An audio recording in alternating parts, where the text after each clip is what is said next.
Hey there, ladies and gentlemen. Yep, you're getting a number one this week. Ha, surprise. This will be irrelevant when people come back and listen to this in the future. But anyways, what's going on, guys? This is Ray, aka Meatloaf Man, and welcome to another episode of the Meatloaf Blog. And this time around, we're going to be doing a little retrospective because today, at the time that this episode hopefully comes out, it is the 20th anniversary of the Pokemon franchise. And obviously, you know, we've been doing a ton of Pokemon stuff on here on the channel for a long time. You know, I love Pokemon. I've been with it since childhood, and, you know, it's great to see how far it's come. You know, Pokemon is literally as old as I am right now. So, right now I got a couple of friends on here, and we're going to be retrospecting a bit on the entire series as a whole, you know, what our thoughts are about it, and hopefully we can wrap this up with talking about the new games that just got announced earlier today, which, you know, obviously we know they got leaked before, but the official announcement was today. So yeah. Yep.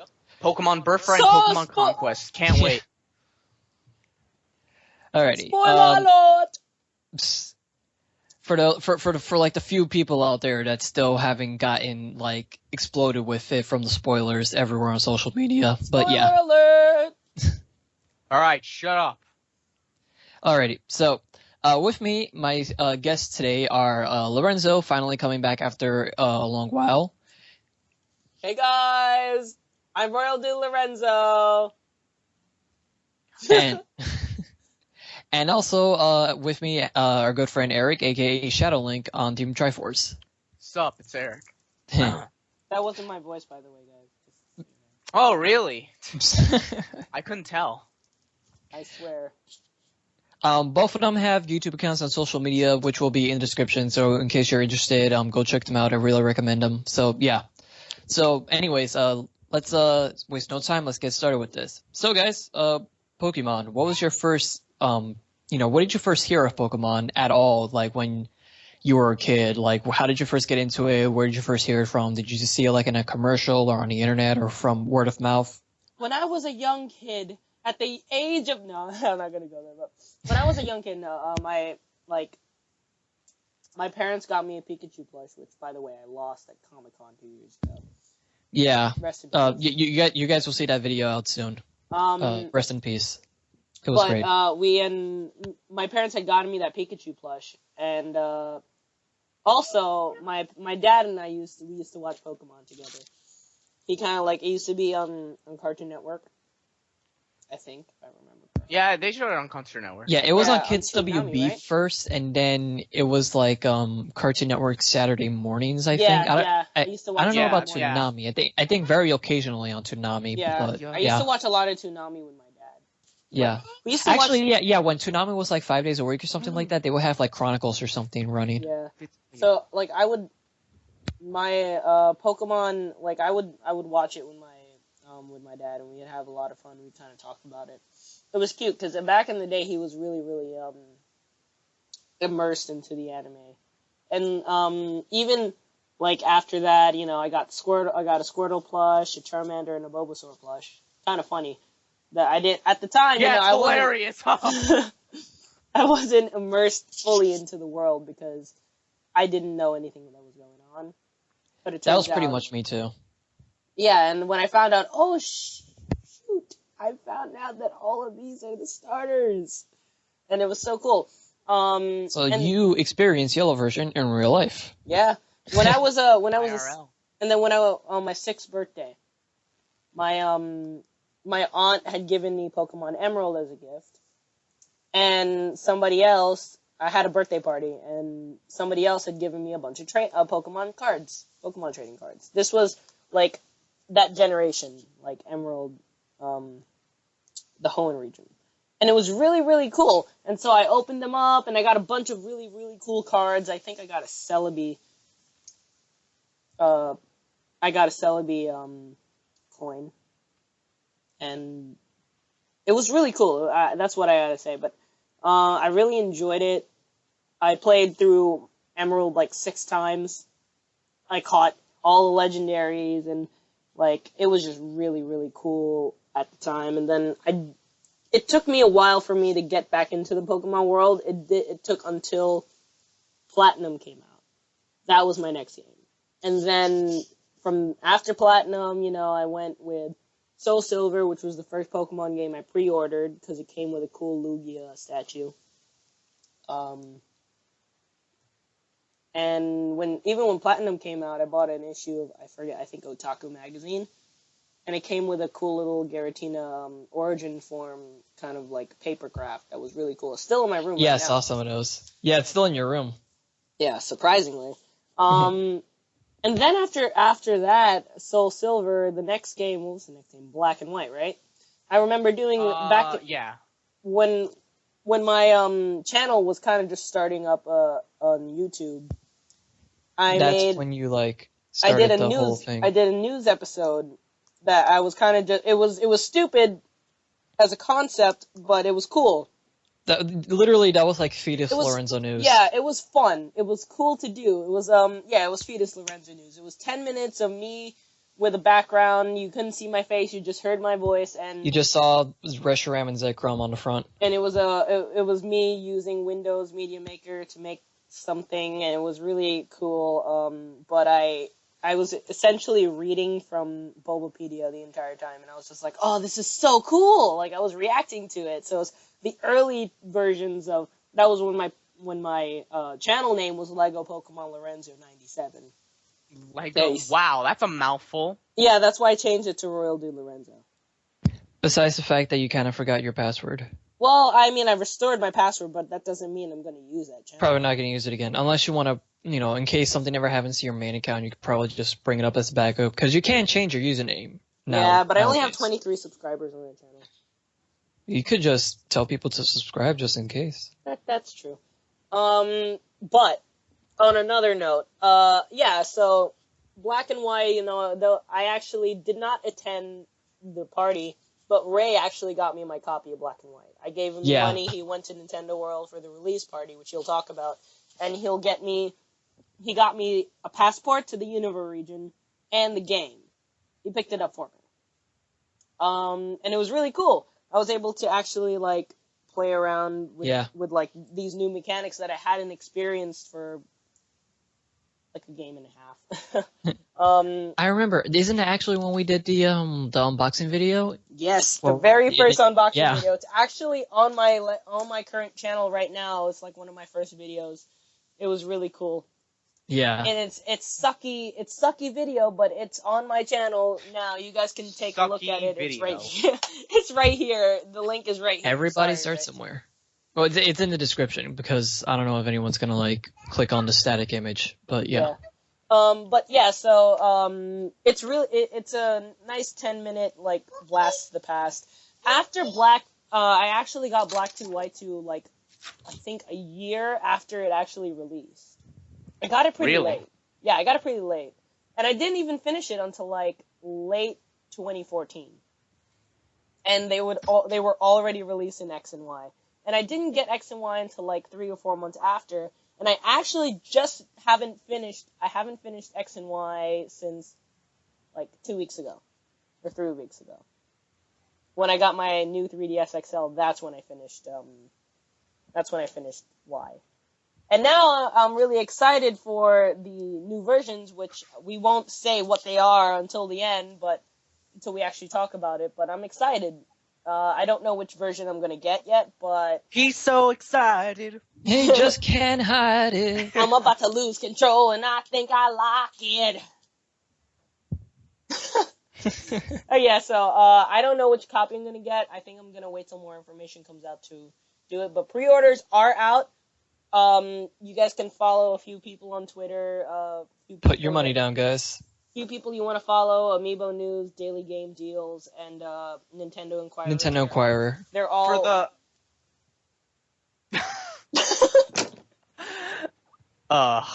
What were you gonna say? Go finish your stock. You guys can pre-order from those if you guys are actually into watching Twitter feeds and just looking to see when things are coming out, because these guys actually are dedicated to their job and bringing you guys the best prices from as many websites. If you order through Amazon Prime right now, you will get a copy of the next Pokemon game that is coming out in holiday 2016 for $32. I was gonna say, like, you'll get it tomorrow because it's Amazon Prime. Yeah. But I mean, we won't. Like I said, we won't reveal the name just for the hell of it, just so to save you guys from spoilers. But we are going to talk about it. So Yeah. that was my entire Pokemon retrospective. There's still a little more, but I think I'll jump in whenever Ray or Eric says something that I talked about. Go ahead.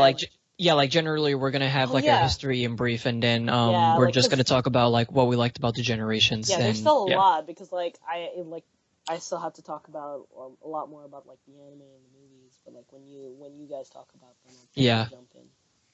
We're gonna have an in-depth discussion as to why Ash is still 10. Ash is still 10. The 100th millionth of it on the internet. Yep.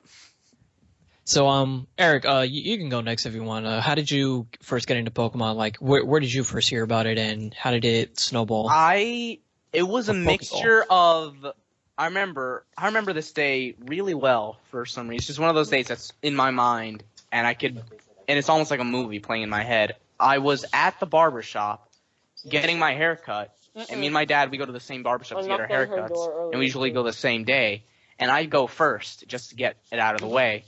And I was bored, so I was just sitting around, and I noticed that the store right next to the barbershop is a game store. And this game store, by the way, closed down like almost immediately after that day. I don't know what happened. It was fate. But I went inside and I saw a Game Boy Color, and I'm like, oh my god, that looks awesome, Dad. Can I have it? And he bought it for me. And by the way, I got it for super cheap. I'm talking like under $50. I got the Game Boy Color. Considering how much they were back in the day, that's a bargain price. Yeah, like it was a steal. And he's like, yeah, sure, no problem. And one of the first games I got for it was Pokemon Red. It was a Game Boy game, so it wasn't for Game Boy Color, but they had it. And I'm just like, I know that because at the same time, I was watching Pokemon on TV. Like every new episode, I would always make sure I never missed it. It was on Cartoon Network, I remember, and eventually moved to like Saturday morning. But I used to watch it all the time just because I thought, I was like, oh my god, is Ash gonna win next time in the Pokemon Championship? And of course, he never wins. But it was always, I don't know, it was always exciting to like see all the new Pokemon of the week, because that's basically the structure of the show. Yeah. And I was always looking forward to evolutions in the show. I was like, when is this Pokemon gonna level up? Come on, I want to see it happen. Yeah, especially if you're not like a game player, it's exciting to see like what is it gonna turn into, Yeah, so I was watching that as a kid. That was like, as a kid you watched a lot of stuff on TV, and I remember when it comes to anime, kid anime, or at least what's defined as kid anime, it was Pokemon, Digimon, Yu-Gi-Oh! Like those were the three I watched. The holy monster battler trinity of childhood anime. Yeah, pretty much. And I watched that, all the time. But I never had a game for it until, that day when I bought a Game Boy Color. And I was playing that while my dad was getting a haircut. And I was just like, this is really fun. I could see myself getting into it. And I played it from time to time, but I never went really deep into it until a few years later, Game Boy Advance SP was out, and I got mine pretty quickly as a Christmas present. I remember my parents didn't get me much that Christmas, but they got me the Game Boy along with some other things. I'm like, yeah, it's fine, because, it's a whole new system that's relatively new. And I got the blue one, because the blue Game Boy Advance SP was the color to get. And eventually, I think a few months later, I got Pokemon Emerald. Yeah, I don't know if it was a few months later or much longer, but basically Pokemon Emerald came out, and I bought that. Because I'm like, oh yeah, I remember I used to play Pokemon Red on my old Game Boy Color, which was a lime green Game Boy Color, by the way, because that was the color to get for that system. Definitely. I remember that one. Yeah, it was either that or purple. But, yeah, I had the blue one. Blue one was nice too, but lime green and like purple really made it look nice to me. I don't know what it is. Yeah, the first one I actually saw was the pink one. Really? I don't think I ever saw a pink one, actually. Yeah, my sister got it for Christmas, which was also kind of like her first Game Boy just ever. So that's pretty cool. I never even knew they made pink ones, but Yeah, I got Pokemon Emerald, and that was the game that really hooked me. I replayed that game a billion times. I would beat it and then just immediately restart my save file. It's just like, all right, let me just play through it again, because it was just so fun to me. It was so fun to the point where I knew where everything was, like where the Master Ball was and all that. I know exactly where to go to get like Regirock, Regice, and all that stuff, all the legendaries, and Kyogre and Groudon. And it even got to the point where I think in one playthrough I actually even completed the Pokedex, although I'm not sure. I know there was one gen where I did, and it might have been Gen 3, but I can't remember fully. But yeah, that was the game that really hooked me. And ever since then, I've tried to keep up with Pokemon as much as possible. When it comes to the anime, I kind of fizzled out around the Diamond and Pearl seasons of the show. Like, after I watched a bit of that, and then I just stopped, because it's just like, it's just the same thing over and over again. I'm getting too old for this, honestly, but I'll still play the games, because the games are fun. But, and yeah, with the games, I just kept up with it, for the most part. I agree. And that's my little history. And yeah, that's my little, like, brief history, as brief as I can make it. Yeah. Oh, yeah, no, I agree. When I played Emerald, it was, like, I would just constantly challenge the Pokemon League, no matter what. Like, I'd be done completely. All my Pokemon were level 100. For some reason, somehow, I was able to train all my Pokemon, and I had a Rayquaza in my party, which is really weird, because I don't usually put legendaries in my party, but I put a Rayquaza in my party. And me being young at the time, I gave Rayquaza Fly, and which is stupid, because I should have given it, like, a stronger move, but whatever. Doesn't Rayquaza come with Fly? No. Rayquaza? I thought he did. With Pokemon what? In Emerald version. No, yeah, Rayquaza was Emerald. Yeah, I thought he came with Fly. Did he come with Fly? I don't remember, actually. I feel like I'm I had to gonna look teach I'm gonna look up. it up. I'm gonna look this up, yeah. But, yeah, no, I would legitimately, even though I know I was gonna win, I would legitimately just keep, because, the levels of at the time, back then, the levels of the Elite Four never changed.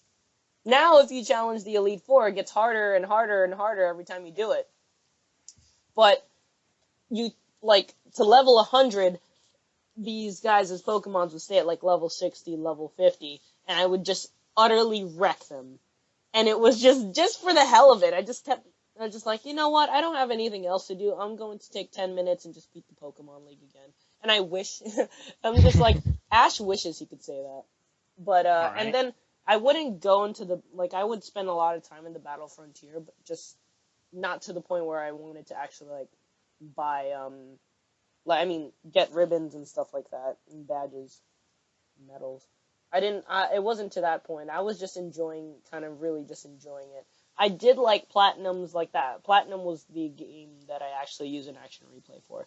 But, I did like Platinum's Battle Frontier. That was really cool. In terms of the anime, like you said, Eric, I kind of stopped after Diamond and Pearl. Unova was not as interesting, especially when they completely changed Brock and Dawn. I mean, Dawn was okay, but they completely changed Brock to Silent. And not that I really had a problem with it, but Brock is in every single Pokemon series.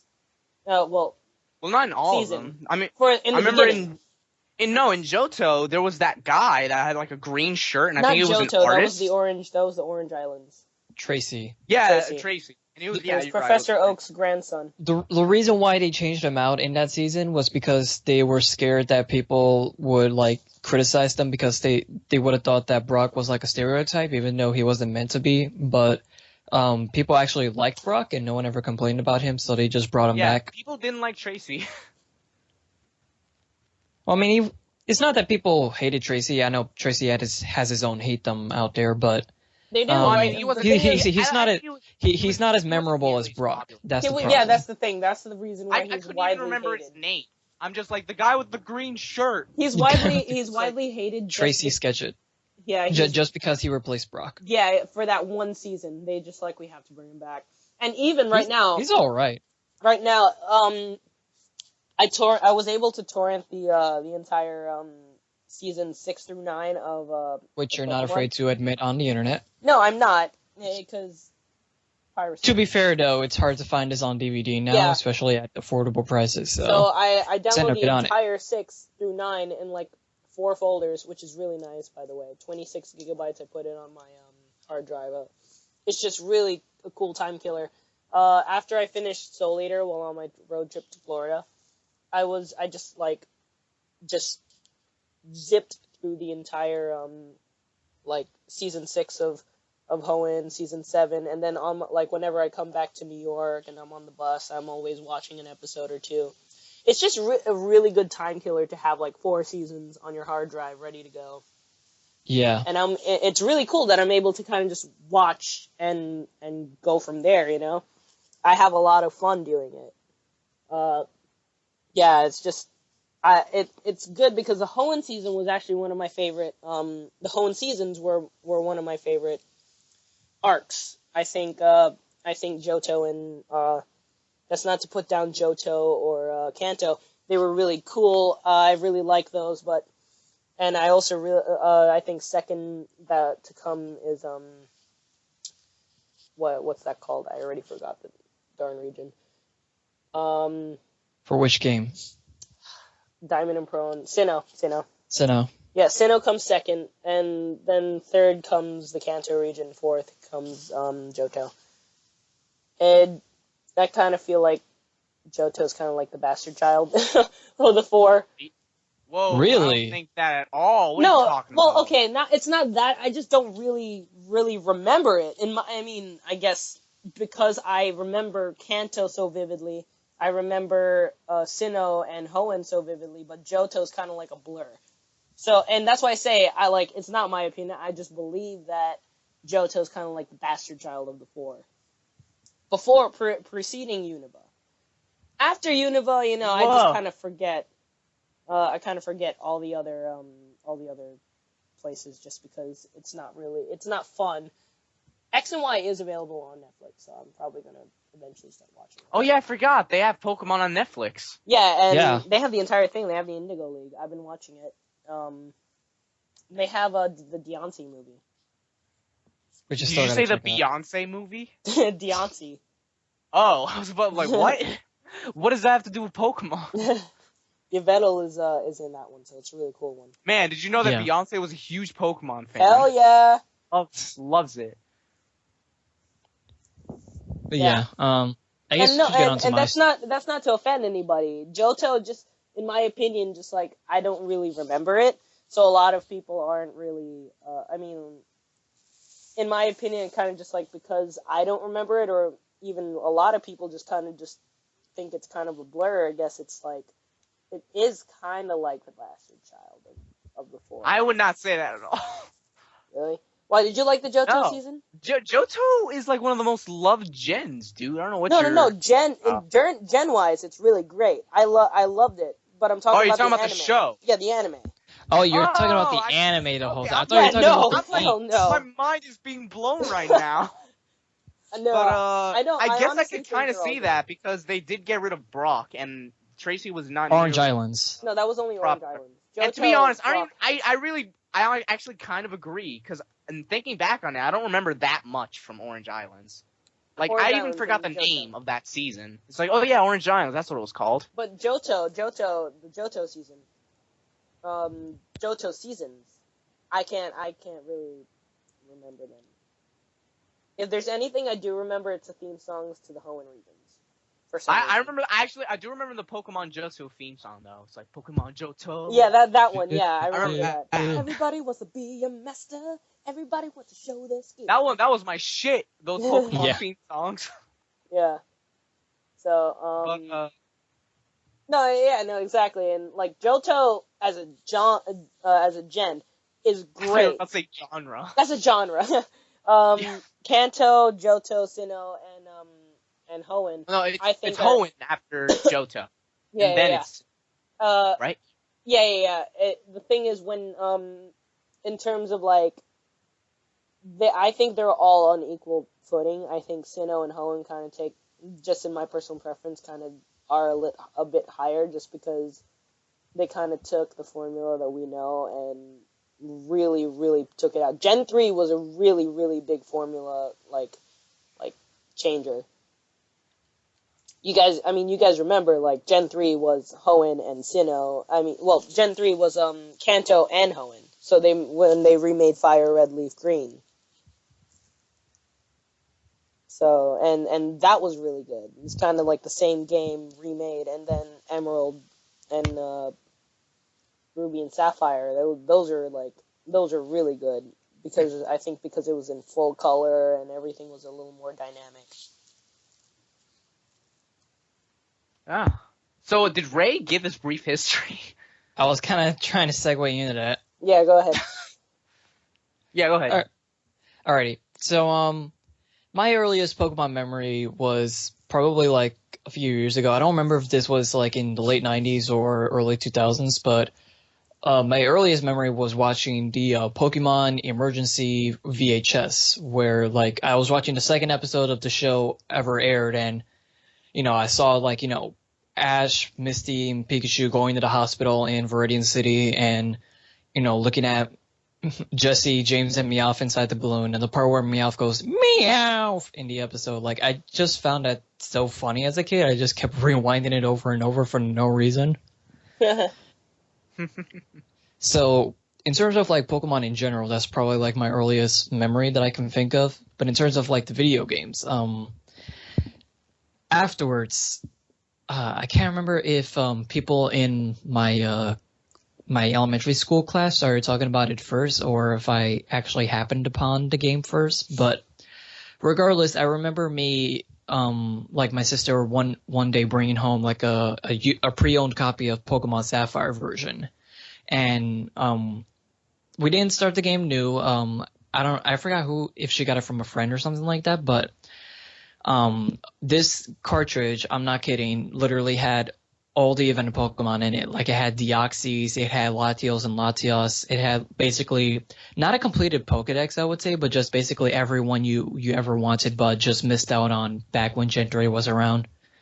So I used to literally have so much fun with the level 100 Latios that this guy kept in his party, and I would just go around and beat the Elite Four over and over again. And it's also weird because I can never re-challenge the gym leaders and everything, so I can never truly experience the game. We started a new game multiple times. We didn't save over our file, but we just started from the beginning just to see how it was like, and we would always take it with us on trips. I don't know what happened to that cartridge. She lost it one day after I came home from school. We never ended up playing with it again, but afterwards I actually ended up getting to own the game, own a Hoenn game, and that game was a brand new, back when it was still Generation 3, from the box, sealed in plastic, Pokemon Emerald version from the Times Square Toys R Us that is now closed.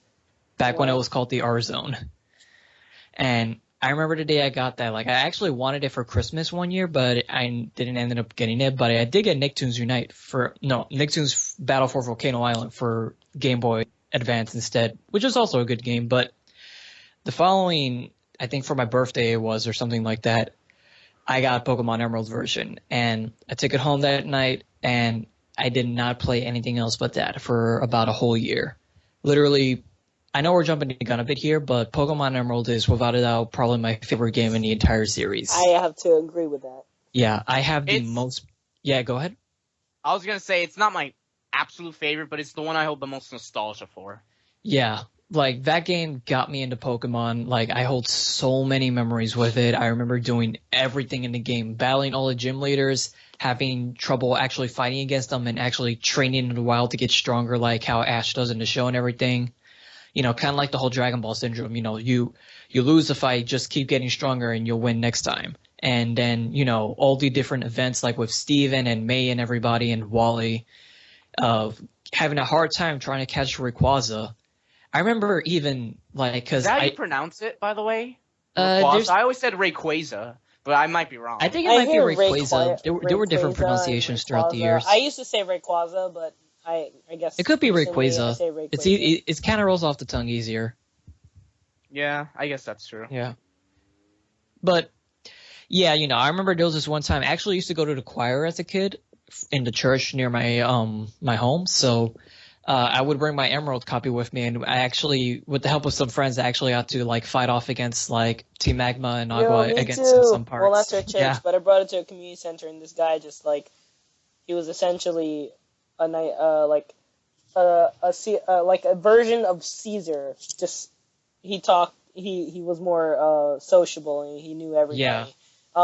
But he took my game, and we just kind of sat on the windowsill, and he played through, like, essentially beat Emerald for me. Literally, it felt like we were fighting together, like against forces, and that's also what made it memorable. Is the fact that even with just a single game, it's very interactive with other people when you have it, and yeah, like I beat through the whole game. I beat League 4 into champion. I never really did beat the Battle Frontier because it was kind of almost impossible. Oh to my do unless god, you were really good. The Battle I Frontier still is can't do it. forever. It's great in concept, but it's like unless you have really good Pokemon, it's just impossible. Especially with the rental facility that they have over there.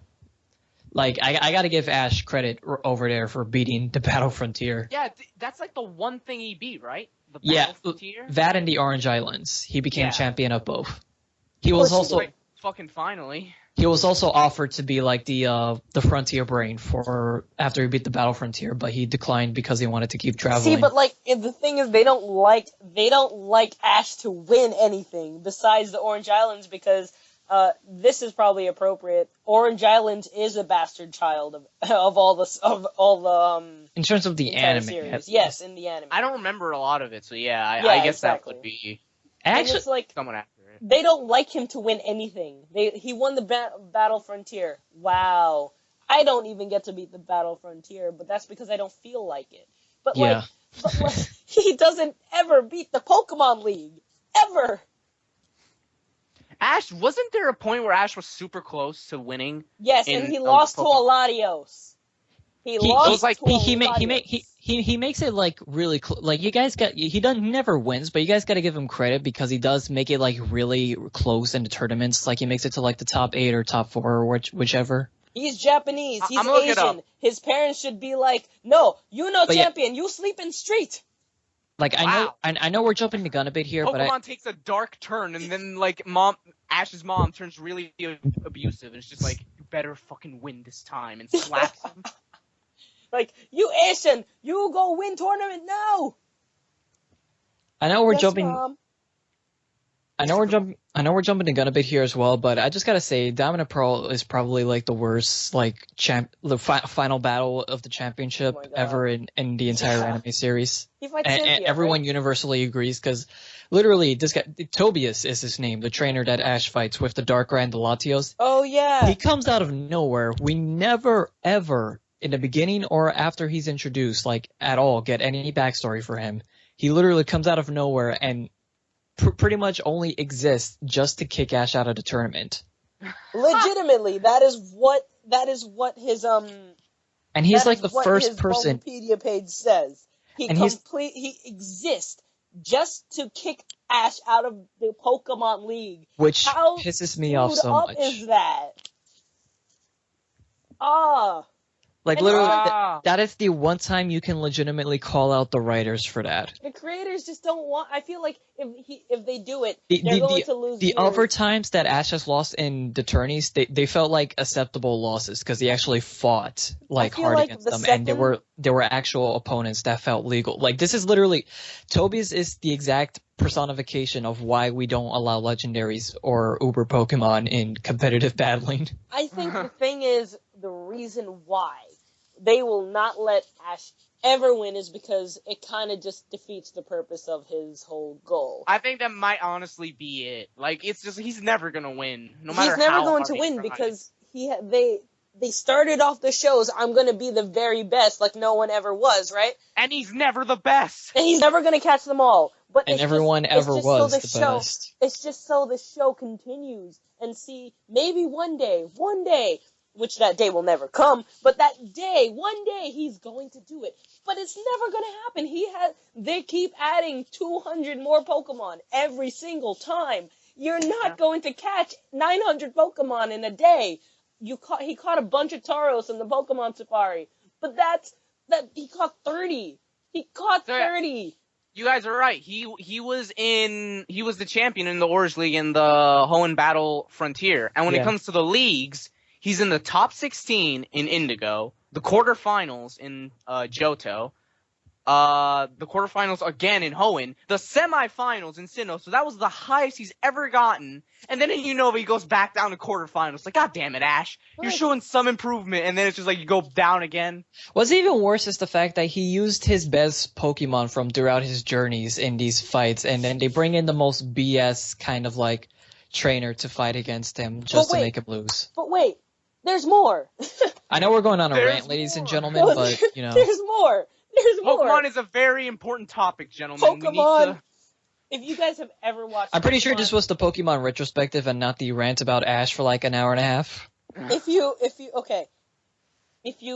And listen, I love Ash as much as the next guy, but come on, guys, we got to get back on I top. don't hate him. But, no, but like, okay, so like, if any of the viewers have not watched Pokemon Origins, what have you been doing with your life? No, I'm kidding.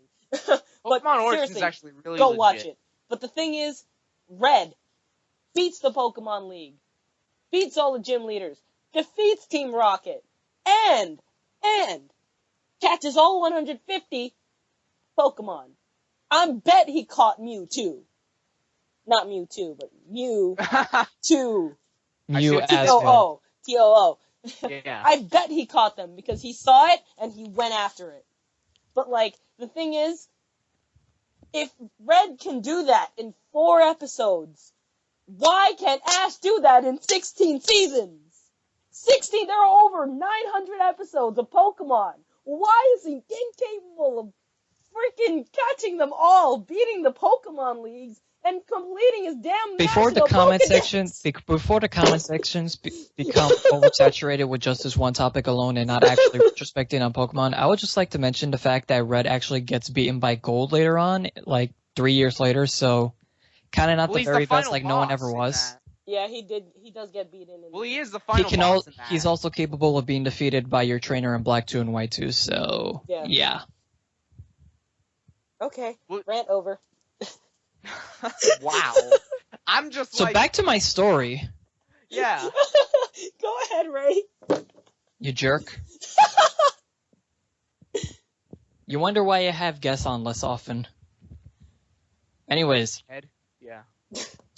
So Emerald was like just my favorite game of all time. Battle Frontier, I tried, but it was great in concept though. I liked the area around it, and I like that Scott is actually part of the video games like how he was in the anime.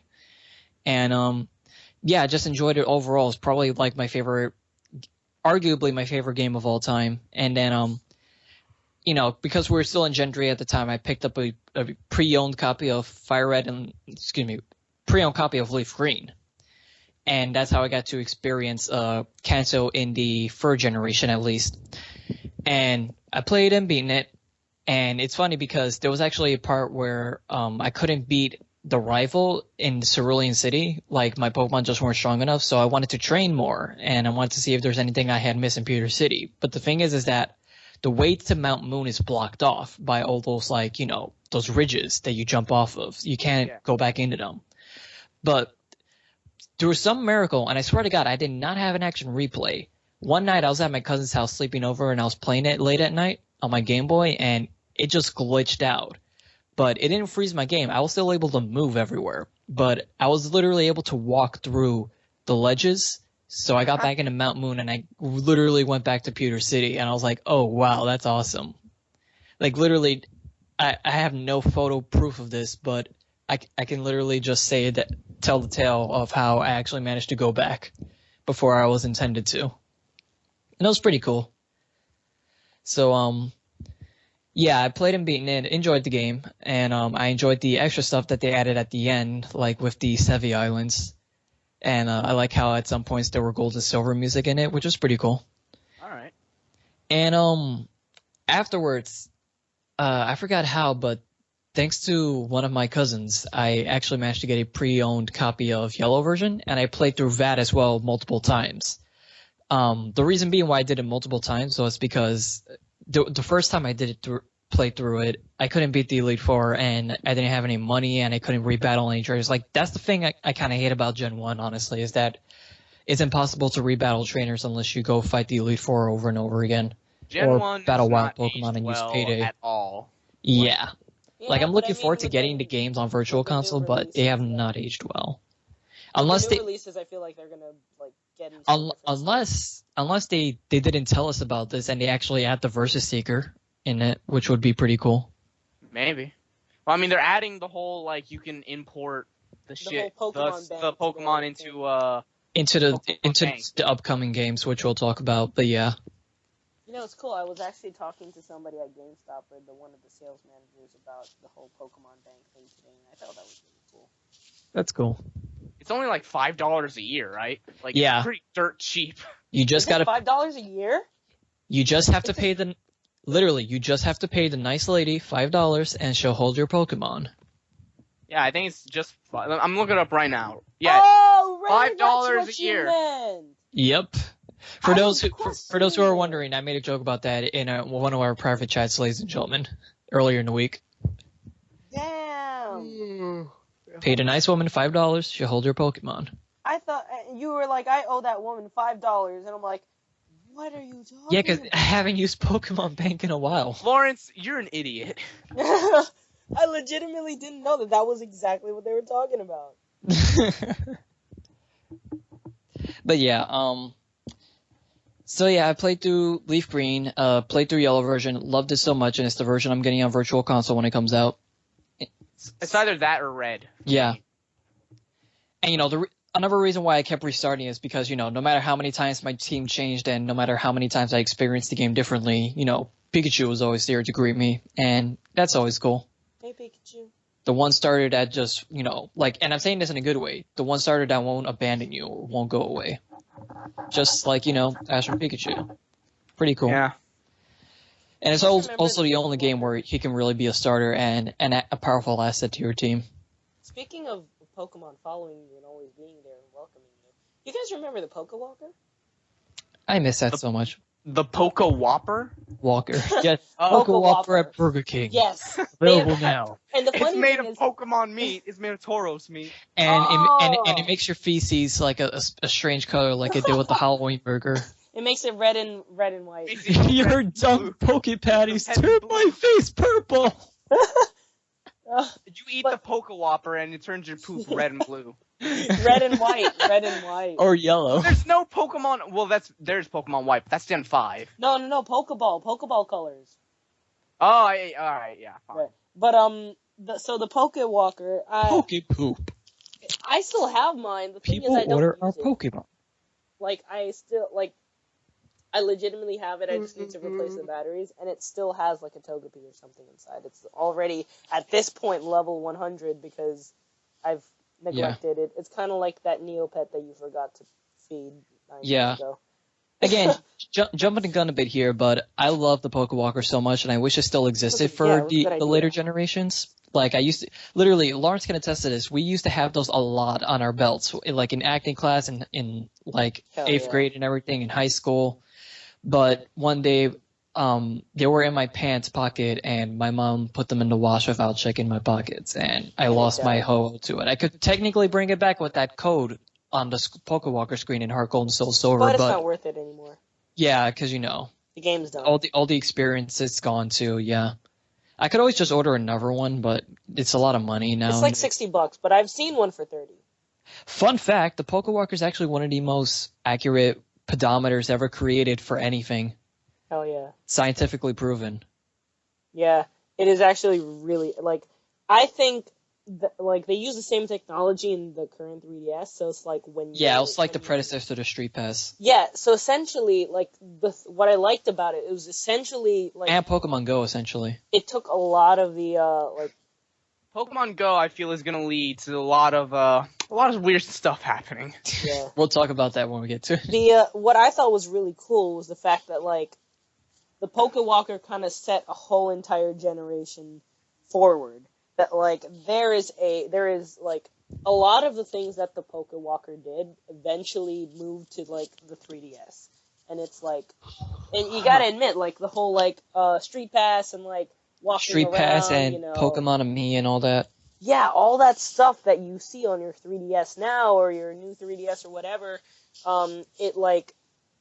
it is there, like Street Pass, and the coins and walking around. The pedometer is actually the same exact technology. I think improved a little bit because of time, but like it's the same exact technology.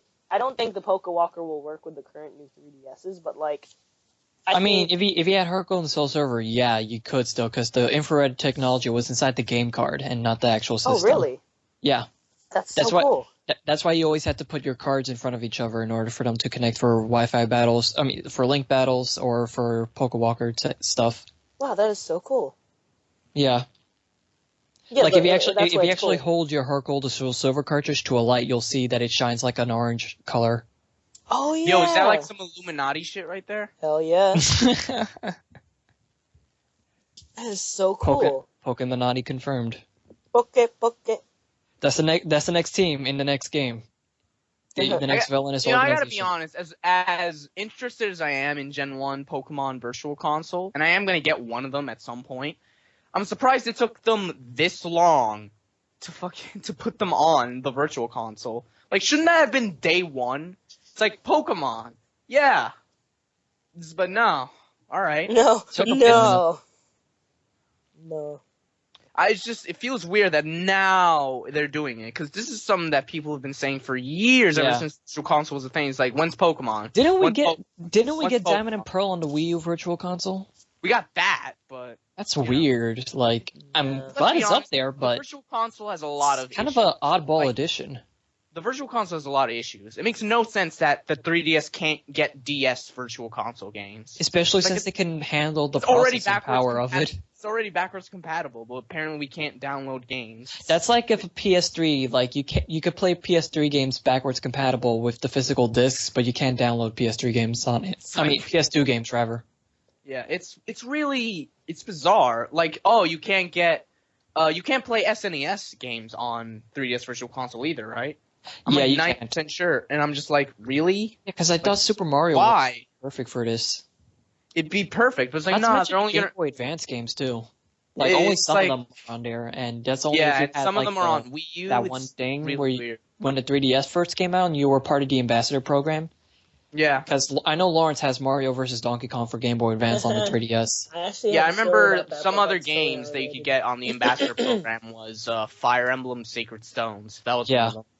I do have to say, I cheated the system somehow, but in a positive way. Because this is totally unrelated. It has to do with like the ambassador program. When I got my 3DS, I got it around the time that they announced that the price was dropping from $220 to $170, and so Target had released it 3 days before the price drop was effective everywhere.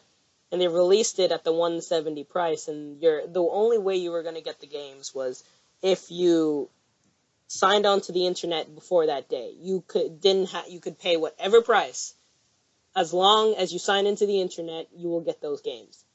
And I got it for $170 at Target, and I got my 20 games.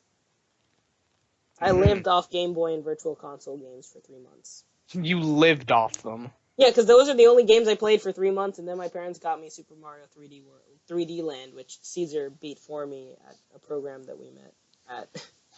Yeah. But yeah, so yeah, that was a tangent, but going back to Pokemon. At least it was Nintendo related, but yeah. So But yeah, just to hopefully wrap up my story as quickly as possible, I got into Gen 4. I was excited for it because it was actually, the first time I waited on a hype train for a Pokemon generation. I saw, the Japanese version of it on game trailers and everything, and I was so hyped. I liked the day and night system was in it. And I got it. I ended up making a friend on the Nintendo World line because of it. It was also the first Nintendo World release party I went to for anything. The Diamond and Pearl release. I enjoyed Diamond version, lost the cartridge at some point, and unfortunately, because of that, all the Pokemon in my Pokemon Ranch on my Wii console are unfortunately stuck in there forever because I can never get them out now. Oh. But at least they live on. But forever. Yeah, except for my Torterra because he was in the cartridge. But yeah, anyways, so I got Platinum version on the day it came out as well. Went to the release party for that. Played and beaten it as well, like with Diamond. And enjoyed the Battle Frontier in that as well, even though I'd never beaten it. I also liked how it was in there. And I liked all the extra stuff that Platinum introduced, like Rotom and everything, and, Professor Karen, and, all the nuance that, were brought in, like the new sprites and animations and everything like that. And also all the events that we got, like the distributions and everything, like jumping to Heart Gold and Soul Silver, which I also enjoyed. I pre-ordered that online from Toys R Us, so I went to the release party, but I didn't get the game that day. But I like the Arceus event for that, especially, and also the Heart Gold and Soul Silver got like a lot of new content introduced into it from the Gen 2 games with thanks to like all the DLC it got, with like the spiky ear Pichu, and giving like the GS ball, I think, finally had purpose or something like that, with like Celebi and everything. You can actually do it for once in the game because you couldn't do it before in Gold and Silver without hacking. The Arceus event was just freaking awesome, like that awesome cutscene where you get like a legendary level 1 of the Trinity of Gen 4. This is not the jewel of life! And the movies. I really love the Diamond and Pearl saga of the movies as well. Like, literally, it was the first time that the movies even had a saga. There are like a million movies. My favorite Pokemon movie of all of them is Giratina and the Sky Warrior. Yeah, of like the Diamond and Pearl saga. I love that. In general for you, yeah, but, And I believe it was Arceus that, I actually did a live stream for, where when it premiered on Cartoon Network, I actually live streamed my own commentary over the movie. Like, I actually did like a whole advertising stint for it, and I was there that Lawrence day. actually came on. A lot of people actually came on, like not hundreds, but like, some people actually came on and were in the chat and everything. It was pretty cool. He pointed the camera at the TV. It was cool. Yeah, for like certain portions of it. But yeah, and I actually just in celebration of Pokemon Day, they're selling the four movies, Deoxys. I think they're the Hoenn region movies. The Hoenn saga. Well, kinda. So like it has Jirachi, Deoxys, and Latios. So like the transition from Johto to Hoenn, basically. Yeah, exactly. I just bought that, it's a 4-movie collection, and it only cost me $5 on Amazon. I just decided, why the hell not? Yeah, go for it. I love the Latios and Latios movie, especially. The thing is, I already own the Latios and Latios movies, so I was just kind of sad about that, but then the rest of could always use more. I own the Jirachi movie. I remember that. I had that on DVD. I rented that from Blockbuster. Yeah, me too. That was the one movie I rented from Blockbuster my entire life. I've gotten plenty of Pokemon movies from Blockbuster, especially the it wasn't a movie, but the TV special Mewtwo Returns. Oh, I remember that. Yeah. Yeah, I rented that twice from Blockbuster. I loved it. There was a Pokemon episode that was like a Deoxys special, and it had Pokemon Rangers, and I think it was an advertisement for the Pokemon Ranger spin-off games. Yeah, there were plenty of Pokemon Ranger episodes in the anime, usually to coincide with like a new Ranger game that came out. And the Ranger games were decent. I played them before. Never owned it. I played the second one, and it wasn't that bad. I played the first one. I think I played Shadows of Almia. Yeah, that's the second one. Yeah. The first one was just Pokemon Ranger. Yeah. Testing grounds. By the way, quick tangent, guys. The digital versions come out in an hour and 10 minutes. Of this recording. So it'll probably be out by the time this episode is out. Yeah, so if you guys want it, I mean, you guys can get it. Not that it'll sell out, but... Yeah, they'll probably be like the remastered edition. Like, yeah, if they're digital versions, I can't imagine they'll sell out on like that one time Earthbound did. Well, there was that one time that... Earthbound sold out digital... Anyways, that's a I'm sorry, this is a tangent, but didn't Ness also sell out Amiibos before they went on sale like GameStop? Yes. It's always with Earthbound. And Little Mac. And Little Mac. He'll sell out no matter what. Thankfully, I don't have to worry about that anymore. But anyways, so just to wrap it up, me and Lawrence went to like the black and white party, like not release party, but the celebration of it. Like we got to see like the preview of the games and everything like that. They had the black and white movie over there, but we never got to see it over there, like because we were too late for it. And but we got to do a whole bunch of cool stuff that day, and we did shoot footage for it, but unfortunately the footage is currently lost in the flow of time, and hopefully if we ever get that stuff compiled back up together, then hopefully it can be like uploaded as a lost episode. But it would be cool to share that one day. We do have photos from the event that you can still see somewhere on our Facebook, which we'll post other places. But yeah, and we got we got black and white during Comic-Con and played it, loved it. Then eventually I never really did get black 2 or white 2. I wanted to. I heard they weren't as good as black 1 and white 1. I actually heard they were good. Well, I'm not saying they were bad. I'm just saying they weren't as good as the first. Yeah, I heard from people saying that they were actually some of the best in the series, but I can never really attest to it because I did play, like I borrowed a friend's copy of it for some time, but I never finished it. Like, and I only got past the first gym, and I just dropped it after that because I was busy with school and everything. So that I have to return to eventually because that's the one game I never did actually experience. But yeah, played through black and white, jumped straight into X and Y, and enjoyed X version. Omega Ruby and Alpha Sapphire. Alpha Sapphire I'm still playing through, and how appropriate. My Pokemon journey started technically with Sapphire. Now it's all comes full circle with Alpha Sapphire. Yeah. Ruby, I got Omega Ruby, haven't started it yet. Yeah, I started mine, but I haven't finished mine yet, so hopefully I can get around to that. It's not because I find it boring, it's literally because I just don't have the time for it right now. I found X and Y boring, but I hope that nostalgia. I hope that Omega Ruby, the nostalgia, is going to be able to carry me through. I like all the nuance that they introduced though in the generation, like the jump to 3 battling and everything. You have it right, Eric? Omega Ruby. Did you just call me Ray Eric? No, I said you said right, it. Eric. Oh, yeah, I have Y and I have Omega Ruby. I answered your question. You don't even say anything in response. No, it's just like, all right, that settles that. Then you have it. Yeah, but yeah, no. So what? When you anime. plan on starting it? So when it started around the same time. Oh no, sorry. Go ahead, Eric. I was gonna say what. Well, maybe I could save it for later because you said you wanted to talk about each gen individually, right? Yeah, let me just finish up my story because I'm literally about to finish right now. So, all right. Anime, loved it, especially in the earlier series. I haven't caught up with it recently, not because out of disinterest. I mean, sort of that reason, but not negatively. Just I don't have time for it. There's so many episodes now, so. But yeah, love the movies.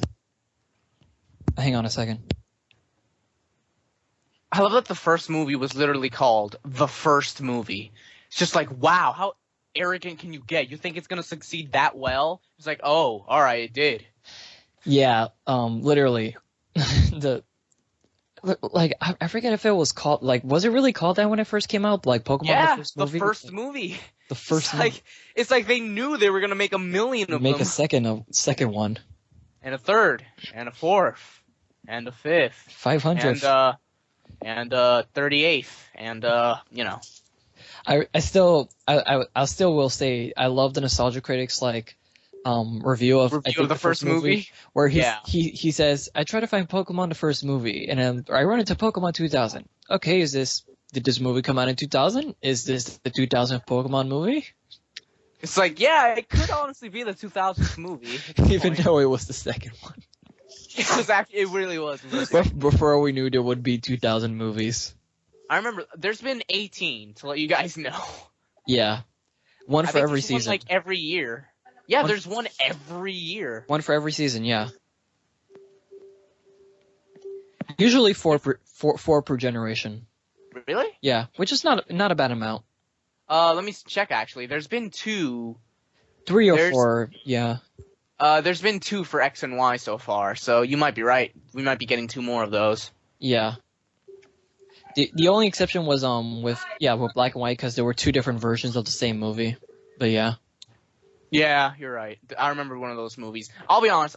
The last movie I saw, I'm trying to look it up. I think it was either the Giratina or the Arceus movie, and that was the last one I saw. I haven't seen any of the other ones after that. Yeah, me and Lawrence, I remember we actually, because Pokemon movies hadn't come out in theaters for a while, so we actually went to the limited release for the Black and White movie. We saw, I think it was the black version of it. What the hell is that? Can we please stop playing the music? Isaac? You wanna, Isaac. Oh, hey, Isaac.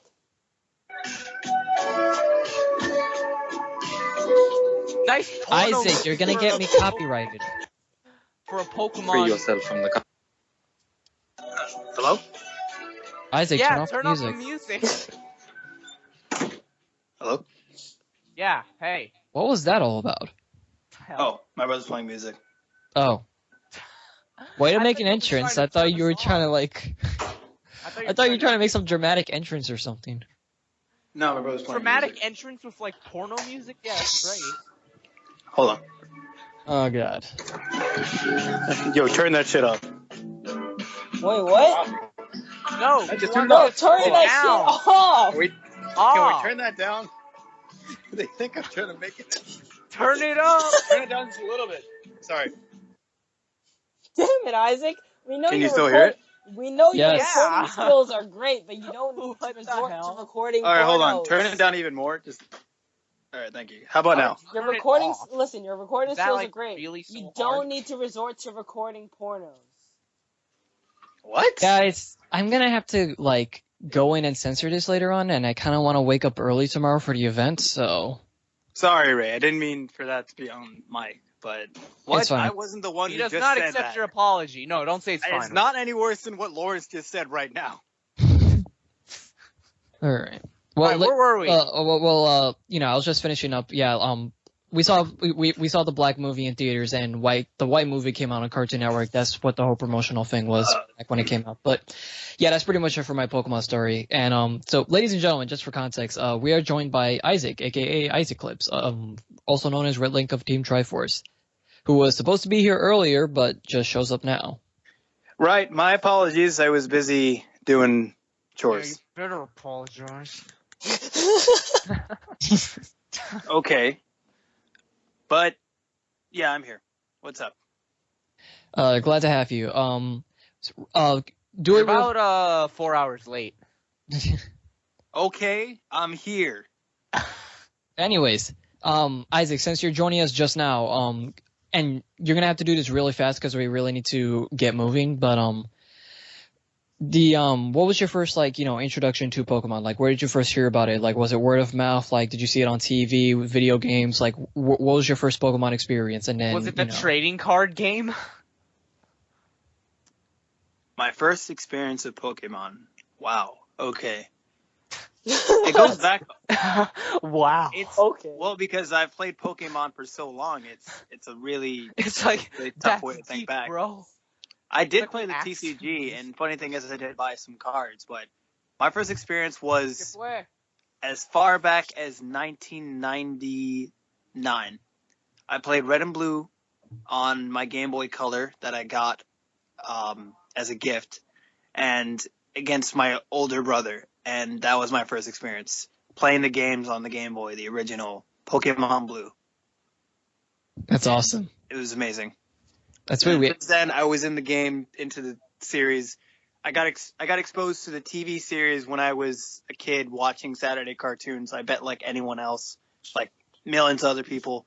And the trading card game, I got exposed to that through middle school when a kid showed me his binder, and I saw that, and it was the coolest thing ever. I didn't really get much into the TCG, but my first exposure was through the Game Boy Color games.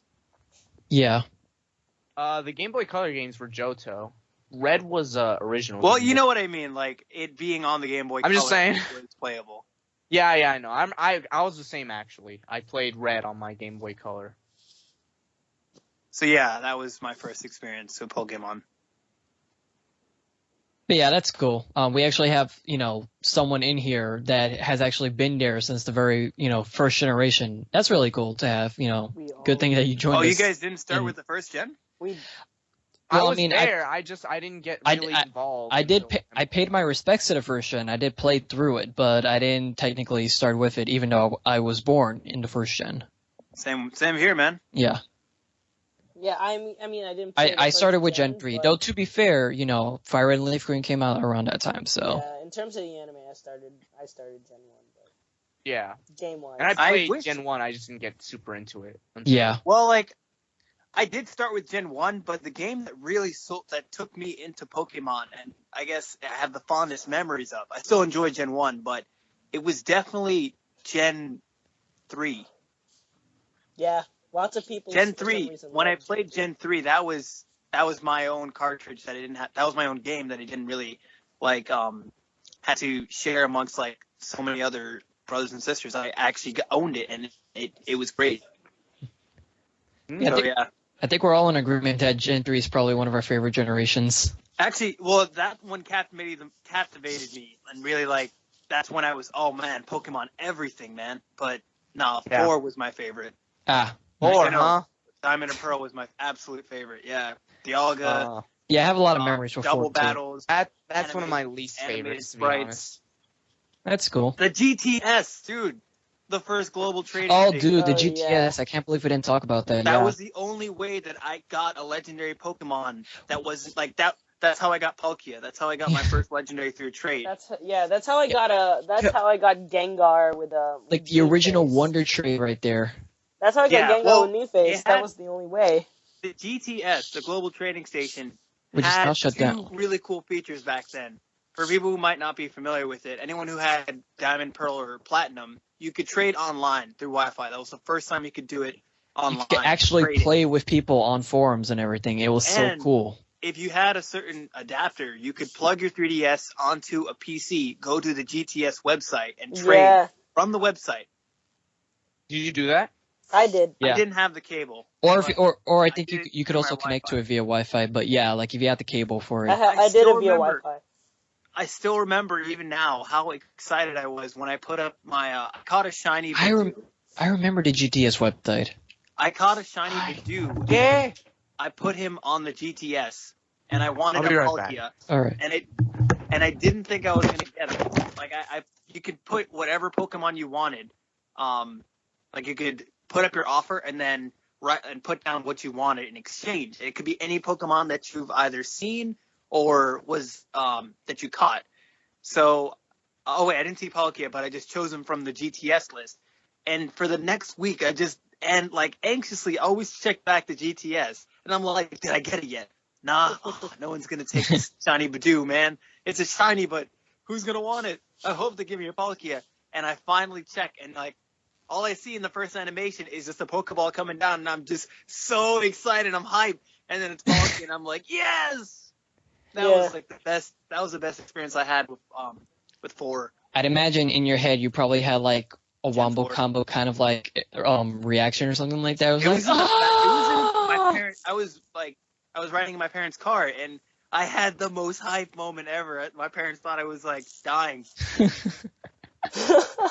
I know, That's so cool, man. I loaded the GTS, but you can't access it when there's no Wi-Fi. So what I did was I accessed it, and then I closed my 3DS, put it in sleep mode. So I'm in the back of my parents' car, and we're driving. I open it up, and it's just the best feeling ever. But sorry, go ahead. Yeah, I can relate. I remember just putting out a Bidoof, and I was just I really, really need a Gengar with Mean Face, because at the time I was trying to catch a bunch of the legendaries, and the most annoying legendaries during the entirety of Pokemon Generation 4 were the frickin' Lake Guardians. Oh, Azelf, Mistspirit, all the roaming Pokemon, yeah. Them and the Sinnoh like the Pokemon, hate the way you have to catch them. Them and the three birds. Spirits, they were cool to catch because I thought the journey cool was berries, worth it, their but design was awesome and it was cool to try and find them. But the hard part was trying to catch them. For some reason, they were really hard to catch. Yeah, no, it was the Lake Guardians, and it was and also it was the three dogs and the three birds. Or are Suicune you talking about just the spirits that are in the in spirits that platinum. roam each No, region? in platinum. Like when you could Oh, catch okay. when you can catch the roaming Pokemon. Yeah. So roaming Yeah. Pokemon, Yeah. Suicune, Okay. I see what you mean. all three of the birds and all three of the Lake Guardians. The most annoying thing to catch, and so the only way that I could legitimately do it is if I had a Gengar with Mean Face. And I put a Bidoof into the GTS, and I was just wondering, I'm like, please, please. 2 days later, some guy from Japan gives me a Gengar for a Japanese Gengar with Mean Face. And I was just like, thank God. And that is the origin of Lorenzo's legendary Japanese Gengar. He was a Do shiny. you still have him with you? He's in my platinum. Oh, nice, man. Yeah. You should consider actually like, you know, getting an action replay to clone him and bring him up. Yeah, maybe. I have like one thing. One of my fond memories of the game was also shot and Ray was there when I was about to catch one. I killed it. Was when I when I ran into a shiny Audino in the wild. In That's awesome. in black and white, yeah. I remember that. And I killed it. It was That's sad. awesome. He had like a Sugar Conroy reaction to it. I was like, oh my God! And then I accidentally, because I didn't have a weak Pokemon with me, I killed it by accident, and I just, That's always the worst. Like the one time you catch a shiny, and like the one time you run into a shiny in your whole life, and you don't have any Pokeballs, or you run out, or you don't have the right level Pokemon for it. yeah.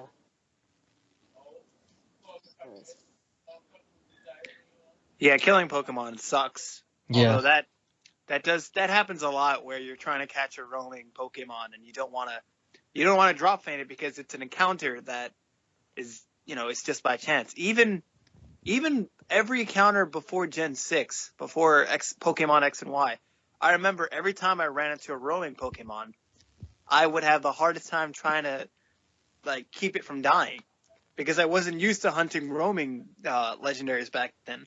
I would never have the right party, so I'd either try to switch out to someone who knew Hypnosis, or try to throw a Pokeball and I'm catch back. it and hope for the best. Welcome back. I still love those comics that people make where like it's like Heart Gold and Soul Silver. You're trying to catch the legendary dogs that are roaming around, and you put them to sleep or you freeze them, and they fled anyway. Like they just run off with their eyes closed, or like they're frozen in like a block of ice.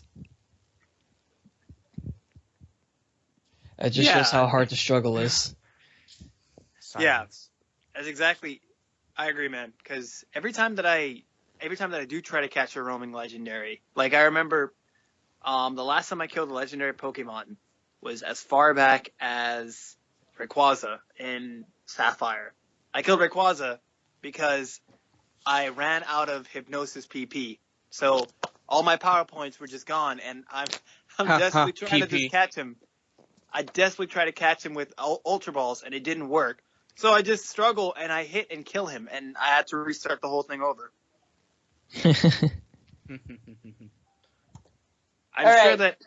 So before you guys go on, I unfortunately cannot stay. However, the recording will still go. But I just kind of wanted to put in my two thoughts. I think we're, I really wanted to be there for the Sun and Moon conversation. Well, Yeah. Whoops. Well, I mean, considering we've been like reviewing like the gens like in this whole retrospective, I guess we could pretty much skip over that, and we could just like just skip over to our opinions on it. Like, well, you can go first since you have to go, but yeah. So I think and so if you guys didn't know, if you haven't been looking at Facebook or Twitter or if you have literally been living under a rock, if you've literally been living under the rock for the past 2 days, for your own good. So Pokemon Sun and Moon were announced this morning. However, it was leaked 2 days ago or yesterday via Twitter and other places because Nintendo couldn't secretly take out a patent for Pokemon Sun and Moon or copyright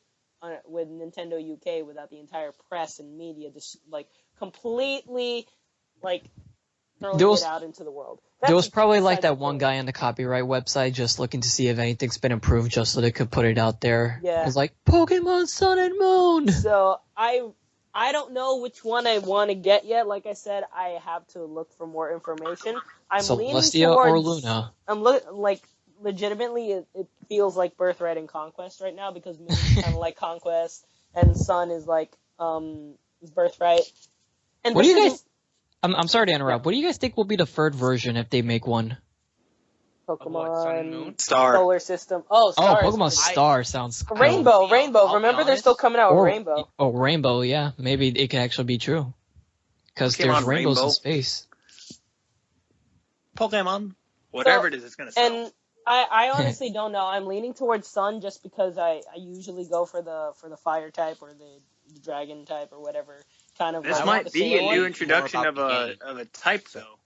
Yeah, I don't know what it is. It might be a Sun type, but I don't know what it is, so I If there's can't a really Sun say type, it. they automatically have to include a Moon type.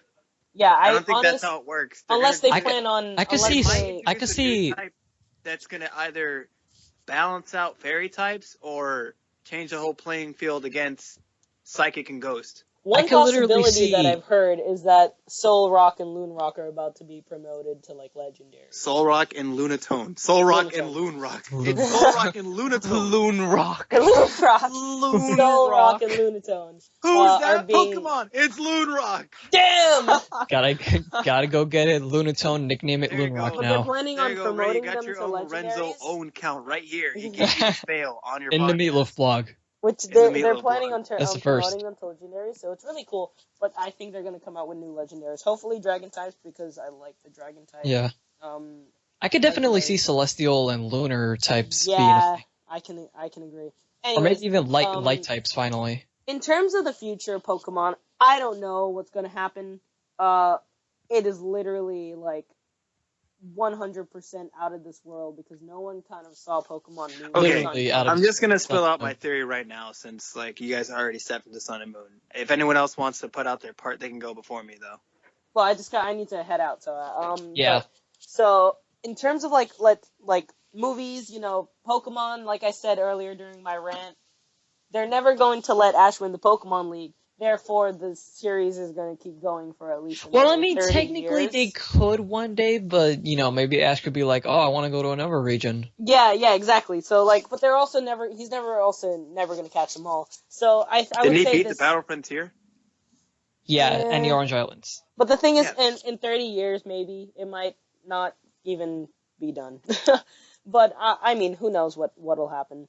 I definitely don't. I can't wait to see what the future holds. I'm getting Pokémon Tournament today. I passed by GameStop and I bought myself a Mythical Mew trading card set and a shiny Mega Red Gyarados set. Comes with a cool shiny Mega Red Gyarados statue. That's exclusive to the 20th anniversary. Both the Mythical Mew and the shiny Mega Gyarados. Just because I kind of want to immerse myself in the Pokemon world once more. So on that note, if you guys so happen, I mean, this probably won't be out until after the event, but if you guys caught any of us at Nintendo World, not me, or at your local GameStop for the Pokemon 20th celebration, make sure you like and Yeah. subscribe to us. Anyways, that is me. I am so excited for the rest of Pokemon. My name is Royal Dude Lorenzo, and I am signing off. The guys are not done yet, so see you guys later. Hold on, I'll be back. Thanks for being on, bro. Peace, Royal Dude. See you later. Alrighty.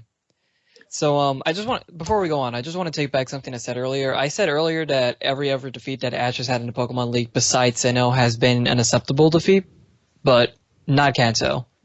That one was also kind of a cop-out. But, yeah, I just wanted to make that quick little correction right there. But, yeah, I guess, unless you guys have anything else to talk about, like, you know, maybe the Stadium games or XD Gale of Darkness, Coliseum, or, you know, I have a Pokemon lot of Snap. memories of those games. I wanted to put out my Spin-offs. theory on Sun and Moon.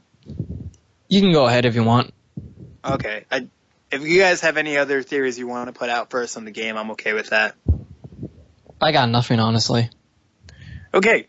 So, for those who did watch the Nintendo Direct today, you guys got your taste of what the game had. They basically showed what they were working on and what the game was going to contain. And they showed a lot really fast, but there was enough in there to take out, like, the setting and the theme around the game.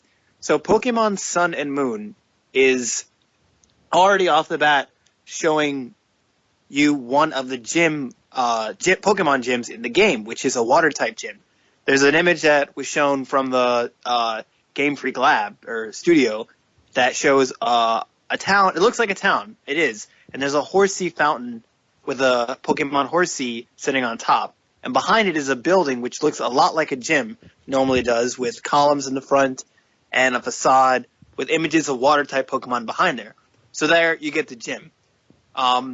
It looks a little like a resort or hotel town. So off the bat, you get the feeling that this region has towns that are either resort or hotel themes, or like vacation getaways. So the second, like, that's one clue I have to the main theory that I got from the teaser. The second clue is that Sun and Moon have themes that are really heavily prevalent in Asian culture.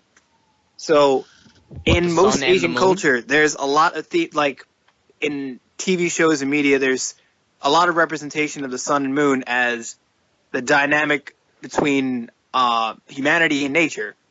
Best example is the yin and yang symbols. Those have been used as symbols of the moon and sunlight.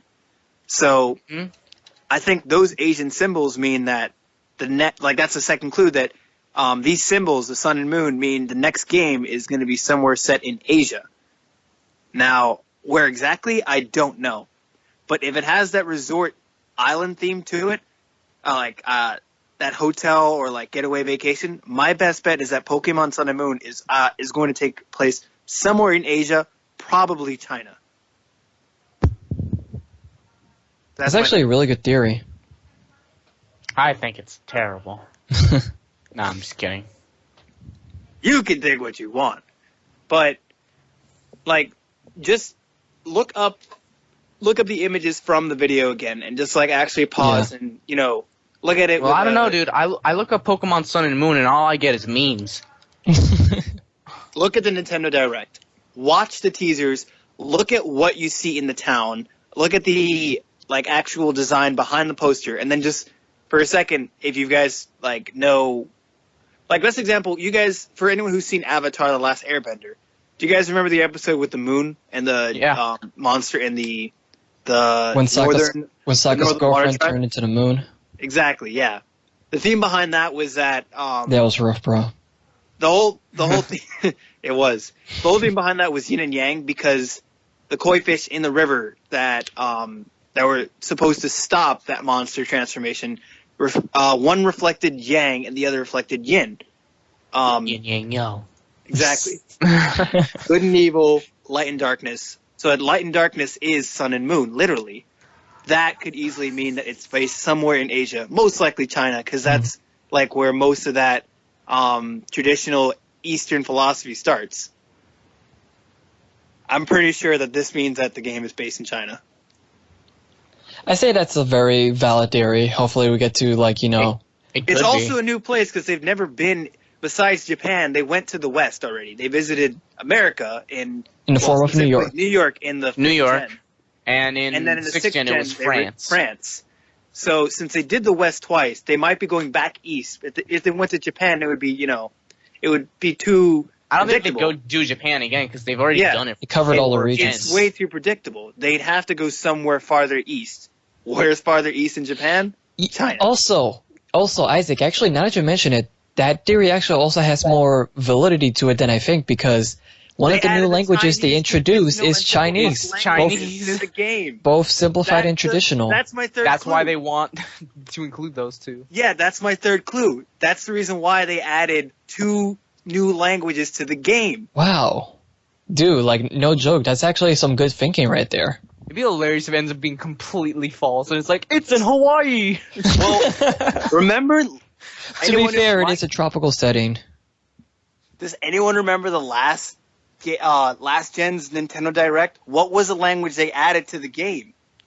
French? French. French and Italian. Was it really? Did they really Yes. add French Yeah. with Gen 6? Yeah, French and Iwata says Italian. it himself. Also, that was the first time they did a global release for the game.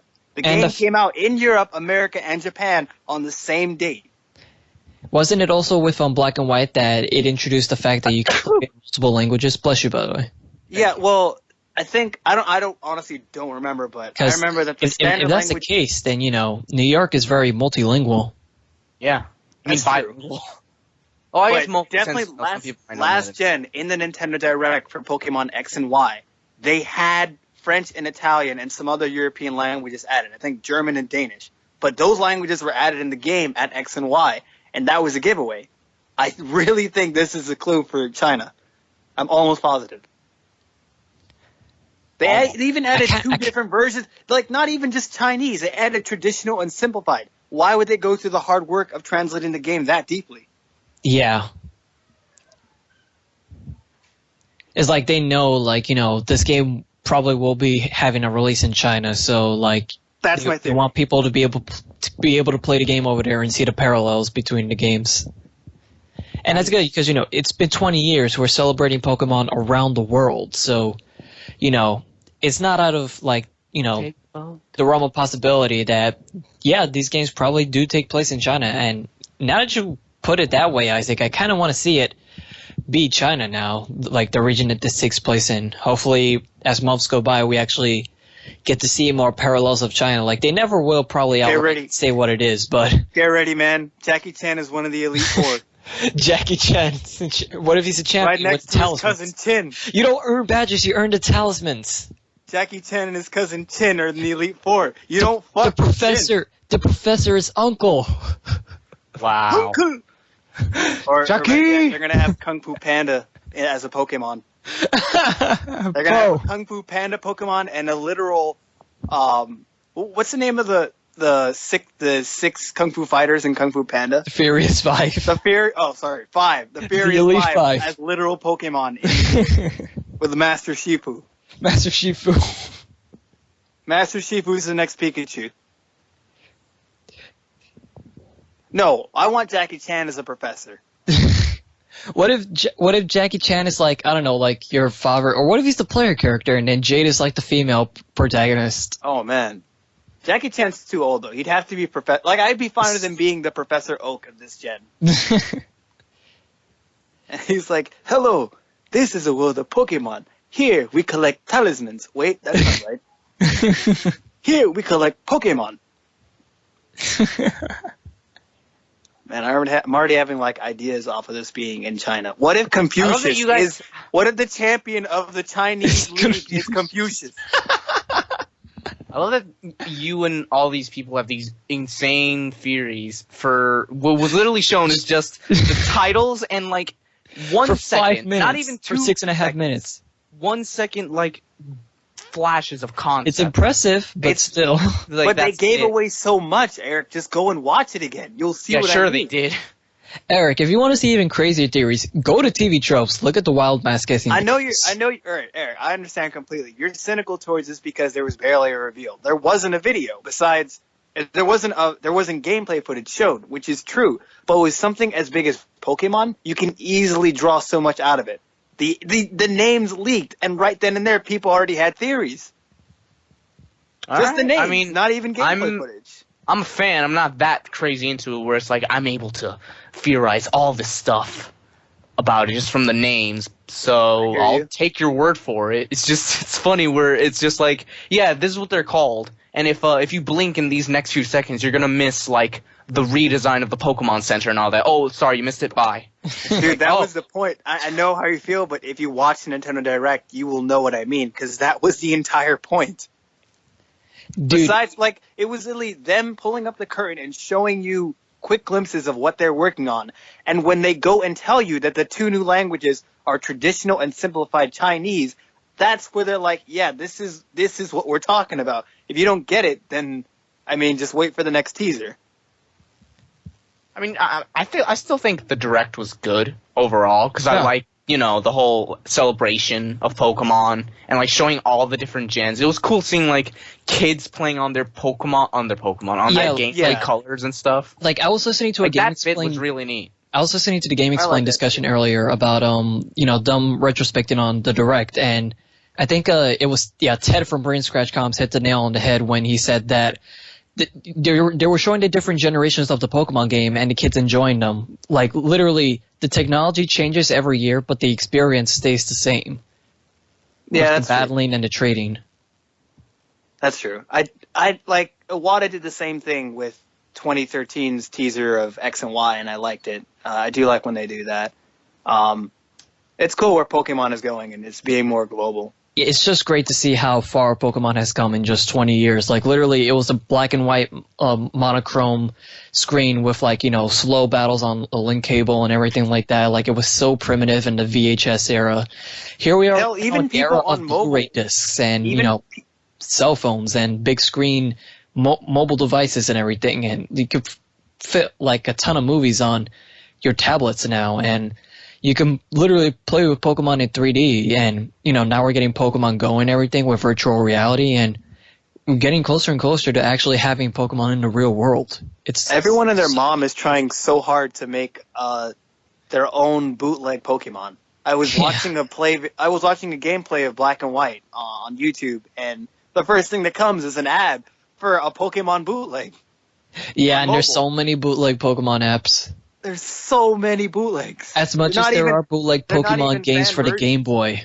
Everyone is trying to make their own bootleg Pokemon, and it's funny how all these people who played Pokemon are like trying to make their own version out of it. It's amazing how one game can drive so many spin-offs. Quite honestly, none can compare to the big three of monster battlers, Yu-Gi-Oh, Digimon, and of course Pokemon. They've been strong for like the past couple of years, and they're still going strong right now.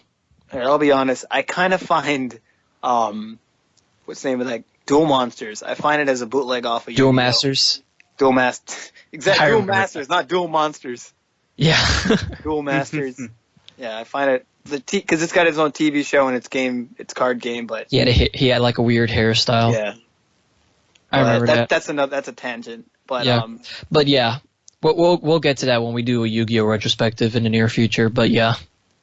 But it's a good thing that Pokemon is going mobile. Like I don't honestly, I'll be upfront. I don't like phone games because the experience isn't right for me.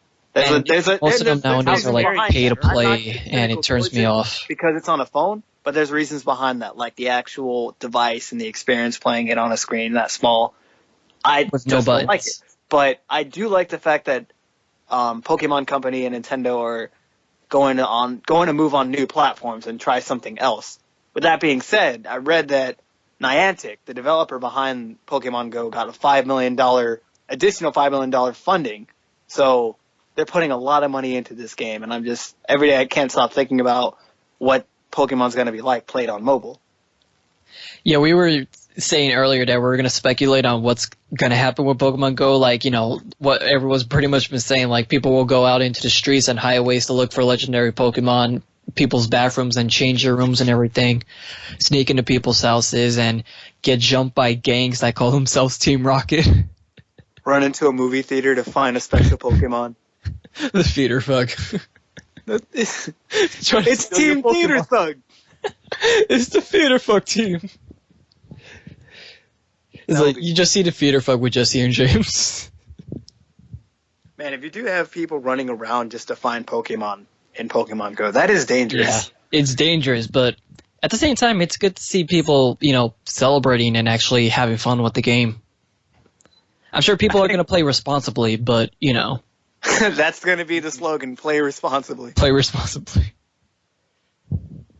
I am wondering how you catch a legendary on Pokemon Go. Like, we saw that example with Mewtwo, but it wasn't very so clear. Because, yeah, that's the thing. Like, if everyone battles against a legendary at once, does everyone get it when it's captured? Or does just one person snag it? Snag it. You're reminding me of XD. I mean, Gale. Yeah, you remind me of Gale Pokemon of Darkness. Coliseum. Gale of Darkness. Yeah. I remember that on GameCube.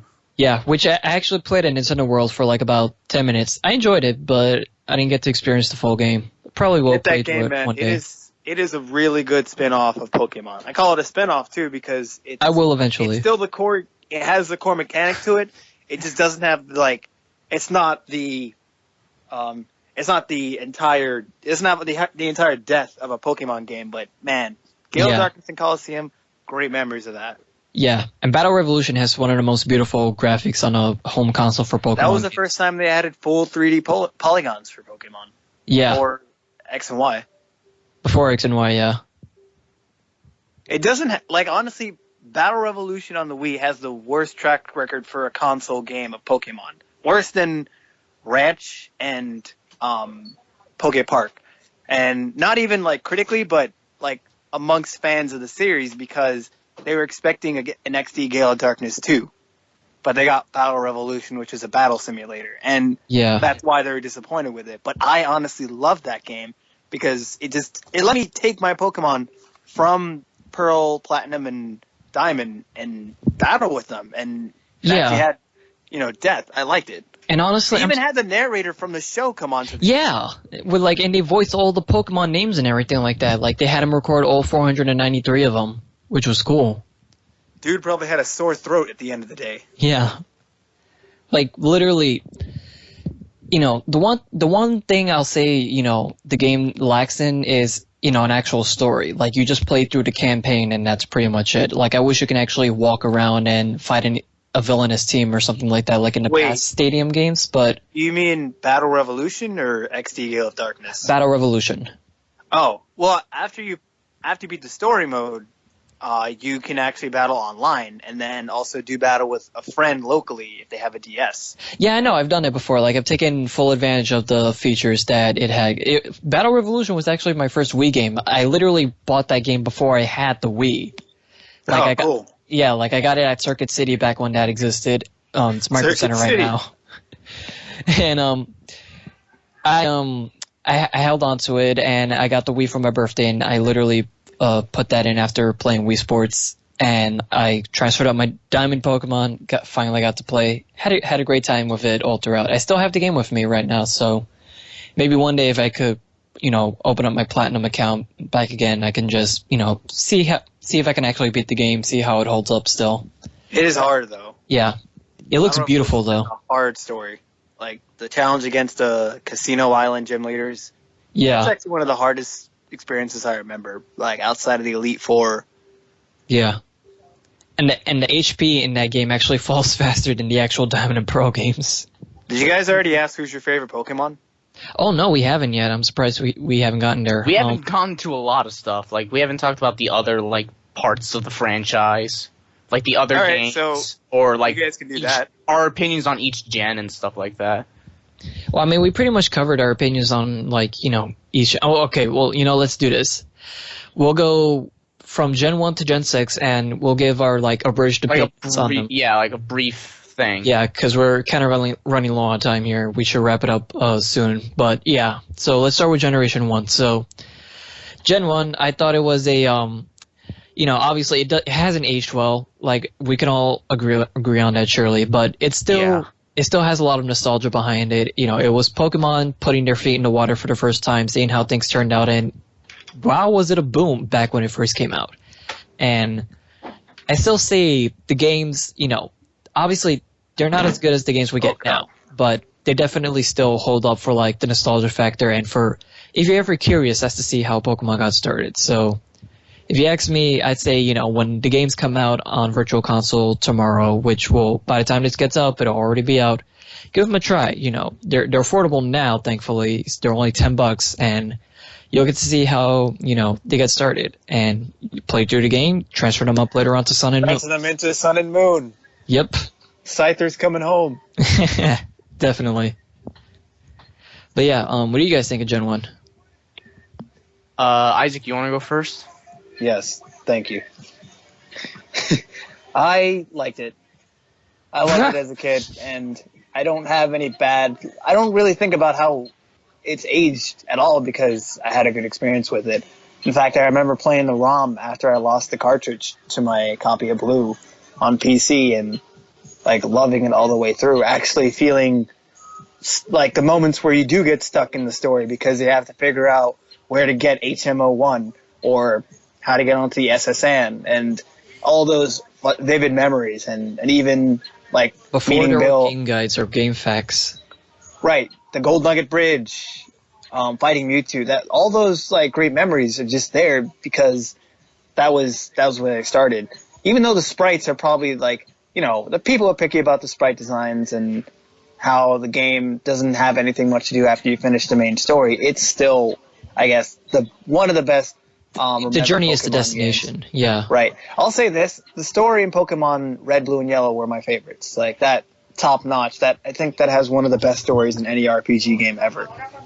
Yeah. And it's one of the more simpler like ones that, you know, anyone, like definitely anyone is compatible with. Like literally anyone who isn't into RPGs can definitely get into Pokemon if you put the dedication behind it.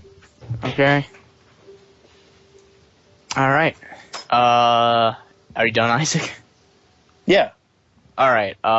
Me.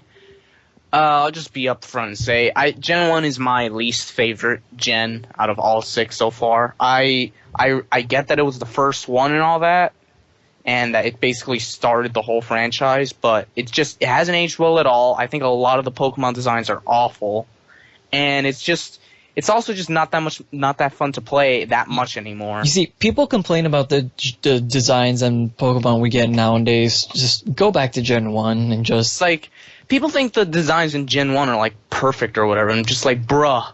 There's like, I think we there's had a Pokemon that's literally just eggs. Literally, it's Like just a about... bunch of eggs. And then it Oh, you're evolves talking into a about the tree of sprites? eggs. The parties. I'm not even talking Execute. about the sprites. I'm just talking Execute. about the designs of the Execute. Pokemon Oh, okay. itself. But yeah, the sprites in like the original game Well, are the design. I didn't even know that. Quick trivia fact: the design for Pokemon back then, and this isn't to excuse like how bad or how good the designs were back then. I think the one reason was because they switched design artists after Gen 1. Yeah, I think so. And the other reason is because the theme back then was like mutated plants and animals. So that's why one Pokemon was an egg, and that's TMNT themed. That's why Ditto was just like literally cells, because like they were fitting the whole mutated theme. But yeah. All right. Well, Gen 2.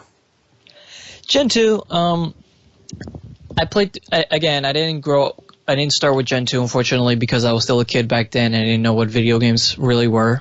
But I paid, like with Yellow version, I paid my respects to Gen 2. I bought Crystal version pre-owned at GameStop. I enjoyed it, what I played of it. And, you know, I guess if you want to like, now we'll save the remakes for when we get to the generation, but Gen 2, the original, I really do love Crystal version. It was a great adventure all throughout, did a lot of things right, and definitely a step up from Generation 1. It's definitely, if you want to experience like a more definitive and more prolonged Game Boy Pokemon game, definitely consider picking up Crystal. Yeah. Isaac? Gen 2 was amazing with its story, and that, like, going back to Gen 1 was probably the best part about it. The only real complaint that I had about it was that it didn't continue off of Red's story, because the original story from Pokemon was my favorite. All the Pokemon in it, though, all the designs for the monsters, the color sprites that were first introduced in that game, and the ability to go back to Kanto, that was really nice. The music too. The music like really livened up and used the music, dear the God. chip tunes from the game. The chip tune from the Game Boy Color was just, it was all great. And yeah, like you said, Crystal just was awesome too. Like that's the only thing I get picky about though, is that, you know, besides it being about Gold and him fighting Red, I really wanted that second story. Like, I really wanted it to just continue from the first character story, because I played Red, Blue, and Yellow first, and then I played Crystal, Gold, and Silver. I mean, Gold, Silver, and Crystal. And I wanted Red back. I was wondering through the game, like, he's the when final did he meet boss. Red? He is. I wanted to be him, though. I wanted to play his story. I thought it was cool to have like the protagonist from the first game as the final boss. Just like, oh. Literally, like, it all was. comes together. It like, was really cool that way. the final opponent is you. Like from the first game. I guess what I was expecting was that it would, like, as a kid I thought, like, oh, now I'm stronger. I'm, like, way better than I was last time. I'm this awesome trainer. I also expected, like, to to actually fight Blue again. I don't remember if you do in Gold, Silver, and Crystal. He's just like a professor. He's like the 8th gym leader. Oh, is it? No, Gary's a douchebag. Blue is cooler. Blue's cooler. Technically, you can name him anything you want. So you can name him Dildo Face if you wanted. So you can fight him. But yeah, he's like the 8th gym leader in Viridian City. I love that he replaces Blue's grandfather doesn't know his own grandson's name. It's like, what's your name again? I love that vibe you sent the other day. Remind him. Sounds like a scientist. What if, like, he really, like, his name is, like, Blue or Gary or something, but the player inputs something else, and it's just like, well, no, that's not my name. It's like, no, it's your name now. Deal with it. Whatever word you can fit into the 7-character limit. But, and when it comes to me for Gen 2, it's one of my favorite gens. It's, my other one is going to come up later, obviously, but... Same with the Gold, Silver, Crystal rival. You can name him, too. Best soundtrack definitely goes to Gen 2. That's what I'll Definitely. say. Gen 2 is tied for best soundtrack for another gen from my other favorite, which I'll talk when we get there. But Gen 2, I thought the designs were way better. I like that it was in color now. The sprites were a lot better. I thought the regions what are you were talking well about? You could get red, blue, and yellow in color. Shut up. We're talking about the original games here. How ironic that the original color generation did not have color. Yeah, but I loved the whole, like, you play as this new guy and then at the very end you see Red and he's like, he has these amazing super leveled up Pokemon. It was really cool to see. And I love the fact that you go back to Kanto. Like, it's basically 2 games in one. Like, so it makes one of the only games Red to do and Blue almost worthless besides nostalgia. It's like, why would you want that? It's like you got Gen 2 where you go back to Gen 1. The fact that they managed to fit 2 for all the regions people who played in one Red, Game Boy Blue, and Yellow. cartridge, like, just impresses me to this day. Yeah, that's why it's one of my favorites. I think it's just really good all around. Music's really good too. Story, I mean, I'll be honest, I don't think the story in Pokemon is ever that great except for one gen, which we'll get to later, but, you know, it was nice for what it did. It was a nice enough story, basically. Seriously. Alright. Gen 3. Gen 3. As I said earlier, you know, Gen 3, it could be my bias, but it's really one of my favorite generations of all time. You know, obviously I do hold a lot of the generations close to my heart, but Gen 3 is the one where I truly started, you know, I experienced both Emerald version, Sapphire version, and Leaf Green version. And, you know, the story was just so memorable all throughout. I spent a lot of time caring for my Pokemon, playing through the story, and getting immersed in the world. And, you know, it's through these games that, you know, like I just fully got into the franchise and I wanted to watch the anime. I wanted to see the movies, collect the cards. I wanted to draw comics based off of my adventures in the games. It's just amazing. I love it so much. And I owe so much to Generation 3. So hopefully I'm going to try to finish Alpha Sapphire sometime in the near future. And hopefully maybe one day we can get Emerald on Virtual Console. Yeah, hopefully. Yeah. Isaac? Alright. Alright, I guess he had to go handle something, but Eric, you can go ahead. I'm here. Alright, Isaac, go ahead. You can go, though. Alright, well, Gen 3 for me was the gen, it wasn't the first gen I played, but it was the gen that really hooked me in and, like, made me a Pokemon fan. So I have a lot of nostalgia for it and a lot of love for it. It's not my absolute favorite anymore. Like, when I look at it, nostalgia aside, I do think that the region isn't as good as some other gens, because I think there's way too much water, and the water parts of Pokemon games are my least favorite by far. I think the Pokemon designs are solid all around, but I did like some of the designs in like Gen 2 overall more. But overall, though, I think it's still a really, really good game. A lot of fun. I had Emerald, which was like my shit. I made sure to get every legendary Pokemon when I played it, and I played it a ton. So yeah, I have a lot of fond memories of it, even if it's not my absolute favorite anymore. Yeah. Isaac. Gen 3. You're gonna skip a whole gen. Gen 3 was I loved it, too. I guess, like, the one thing that gen I have the fondest memories from that one is that it was the one, like, actual, like Ray said, it was where I had the most, like, full experience with, where I played it from end to finish, and I almost collected all the Pokemon in that game. and it had a captivating story.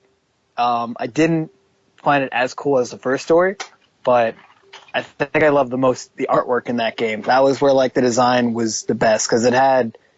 I think that was the first game to really bring in several frame animate. Like when I said the animation had like several frames, it had a lot in comparison to what Gen 1 and Gen 2 had. You could see clouds moving in the ponds in the game. You could actually plant berries and interact with the world a little bit moved more. in real time. It was really immersive for a Pokemon game, and even for a handheld experience, it was really immersive. Game Boy Advance. Also, it introduced one of my favorite features in Pokemon, which is the clubhouse. Oh, the secret bases. Secret bases, right. Yeah. That was cool, Yeah. having it, and everyone wants a clubhouse or a secret base to have around, so having that in was great. Yeah. Contests were also fun. Yeah. I guess the biggest grudge I had about Ruby, Sapphire, and Emerald was the fact that me and my brother would never get over ourselves and, like, who was better, Groudon or Kyogre, but, like... Mr. Rayquaza. The age-old rivalry. No, it's Kyogre. Nah, it's That's not how you Rayquaza. spell Kyogre. But, yeah, Team Aqua. I also loved it. Oh, okay, hands down, best villains goes to Gen 3. Team Aqua and Team Magma. That was villains cool. fighting against That was a each other. rivalry that was, like, for me, it was amazing. Just water versus fire, in a way. But, yeah, Ruby and Sapphire, great memories. I forgot. Oh, Eric, you mentioned the water. Okay, so I get why people make that argument, but there's a reason why there's a lot of water in Hoenn, first of all. And I call IGN on their BS for saying that in their review. There's water because there's an HM that you use literally to get the rest of the Pokemon in the game. You can't complete the Pokedex without using Dive. Well, either way, I think it's still a valid complaint because the water parts of these games aren't that strong. They're really boring compared to like the other parts. I get, like, in a way that you can't really talk to people unless they're swimming in the water, but I get you. I liked it because that's how I caught Relicanth, and when I used Dive and found out there were freaking Pokemon on the sea floor, I just spent a lot of time there. But yeah, Gen 3 was great. Best villains goes to Gen 3. It is my second favorite. Who's Gen? And Talking Gen about Pokemon 4. gens. Oh. Oh yeah. Start us off, Ray. Sure. Gen 4 definitely, like I said, I was on the hype train for that. I enjoyed the games through and through, despite whatever people usually have to say about gens. Again, I was still a kid back then. I still, enjoyed the games wholeheartedly. It was fun because I took like with Emerald version and Leaf Green, I took the game on, many trips. I took it on my family vacation to Lake George, and, I was playing through some of it, and, it was cool, like, all throughout, like, I went through, like, 2-3 different Nintendo DSs with Generation 4 and 5, and, Gen 4 definitely, it was fun to, like, go to all the different events for it, like release parties and Pokemon distributions and all that, and getting to meet other people and finally having the ability to battle people over the internet, because I had a lot of fun with battling with Lawrence and taking advantage of the voice chat ability before we had our own computers and Skype and everything like that. Cool. Yeah, it was really fun back in the day. So, and if anyone's interested, I still got those very, very old Gen 4 replays on my channel, which are like so old and outdated. But You could literally just send that to like an archive or something. Yeah. One day, All maybe, right. like Yeah, a capture you card. could, because Japan has its own museum where they take anything that's old from previous video game generations. So if you submitted that to Japan, they would actually take that and give you credit. That's awesome. Cool. Isaac? You can go, dude. All right. Isaac. Well, I'll be entirely honest. Gen 4 is one of my least favorites, like Gen 1. It's my second least favorite. Gen 1 is my absolute least favorite. I think the biggest thing that I just don't like about Gen 4, it's two big things. I don't like how slow it is. It just felt ungodly slow compared to the other games, and I don't know what it is. It's a slog to play through sometimes. And I don't like the heavy emphasis on HMs. HMs in general is one of my biggest complaints when it comes to the Yeah, series. I'll stick And with you on freaking that one. Gen 4 like Default. really took it to the next level. It's just like, all right, please, we don't need this much. And you know, I mean, as for some things I liked about it, some of the Pokemon designs I do really like Luxray, like that whole evolution chain was really cool. Bidoof is the Luxray. best HM slave in existence, so I'll always love him. The legendaries were really cool. And the region was okay. It wasn't the best, wasn't the worst. It's just, yeah, those two things just, it kills it for me because it's such a slog to play through. I tried playing through it like years after it came out because I still had my DS Lite. And it's just like I got bored real quickly because just like it's so slow. I just want to move on already and get to the next gym. But it's, yeah, and the HMs, like I said, it's a problem with all of the Pokemon games, but especially in Gen 4. But Isaac. All right, Gen 4, my favorite gen. I loved everything about this generation. The types and the designs for new Pokemon, the animations for it, the story to it, like even down to the legendaries and like even, you know, what you guys said about the HMs. I kind of like that because for me, I like interaction in the Pokemon world. So I wouldn't be as... Go ahead. Go ahead. I was just going to say, I wouldn't complain as much about the HMs if a lot of them didn't feel absolutely worthless. As, like, actual moves in battle. Funny thing is that, I guess for people who want to complete the game and get through the story, using HMs everywhere just feels slow. But for me, because I collect and try to finish the Pokedex, the HMs are probably really fun. Because if you didn't know, if you use Rock Smash, you can encounter Pokemon. Yeah, I know. And down to even the GTS, that was my most favorite part because Gen 4 was also the first time I caught a shiny, and my first shiny I caught, I put it up for on GTS because back then all I cared about was legendaries. I didn't Gen know 4 was shinies. actually the first gen I got a shiny too. I probably should have kept mine. I didn't really care at the time because I wanted Palkia so badly because I had Diamond, so I put him up and Pearl. Palkia was Pearl. I had Diamond, so I couldn't catch Palkia. Oh, okay. I caught I misconstrued what you said. It's all good. I told you already that I got him through GTS, so that was really fun for me, just like trading through the GTS, and just the extended stories for Diamond and Pearl, just like the Looker series, that was cool too. Oh, Looker, yeah. Yeah. I guess I don't really think about Diamond and Pearl being that slow because I liked moving through the game, but downright it was my favorite gen.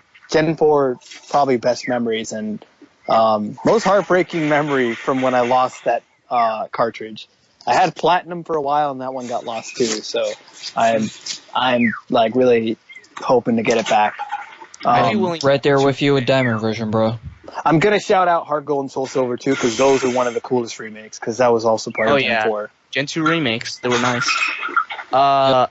Gen 4, I mean, as much as I don't like it, I'll be honest, I would be willing to play through Platinum, since that's basically like the emerald of that generation. Because I was always curious, like, I kind of want to get those extra Pokemon and experience all the new shit they added to me. Even though, my complaints are still probably going to be valid in that. It also, that was the first time you could get Pokemon from the last gen into your current game. Really? Third gen, yeah. In the third gen, you couldn't bring back Pokemon from Gen 1 and Gen 2. So you were cut out.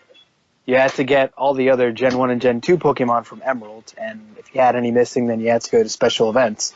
But in Gen 4, you could transfer all the Pokemon from Gen 3 just simply by putting the GBA cartridge into your DS and just transferring it through there. Oh, wow. I forgot how to play this game. Yeah. I forgot how to play. All right, well, Gen 5. Ray, you want to start us off again? Sure. Generation 5. So, again, me and Lawrence went over to the hype party that, where it came out a week before.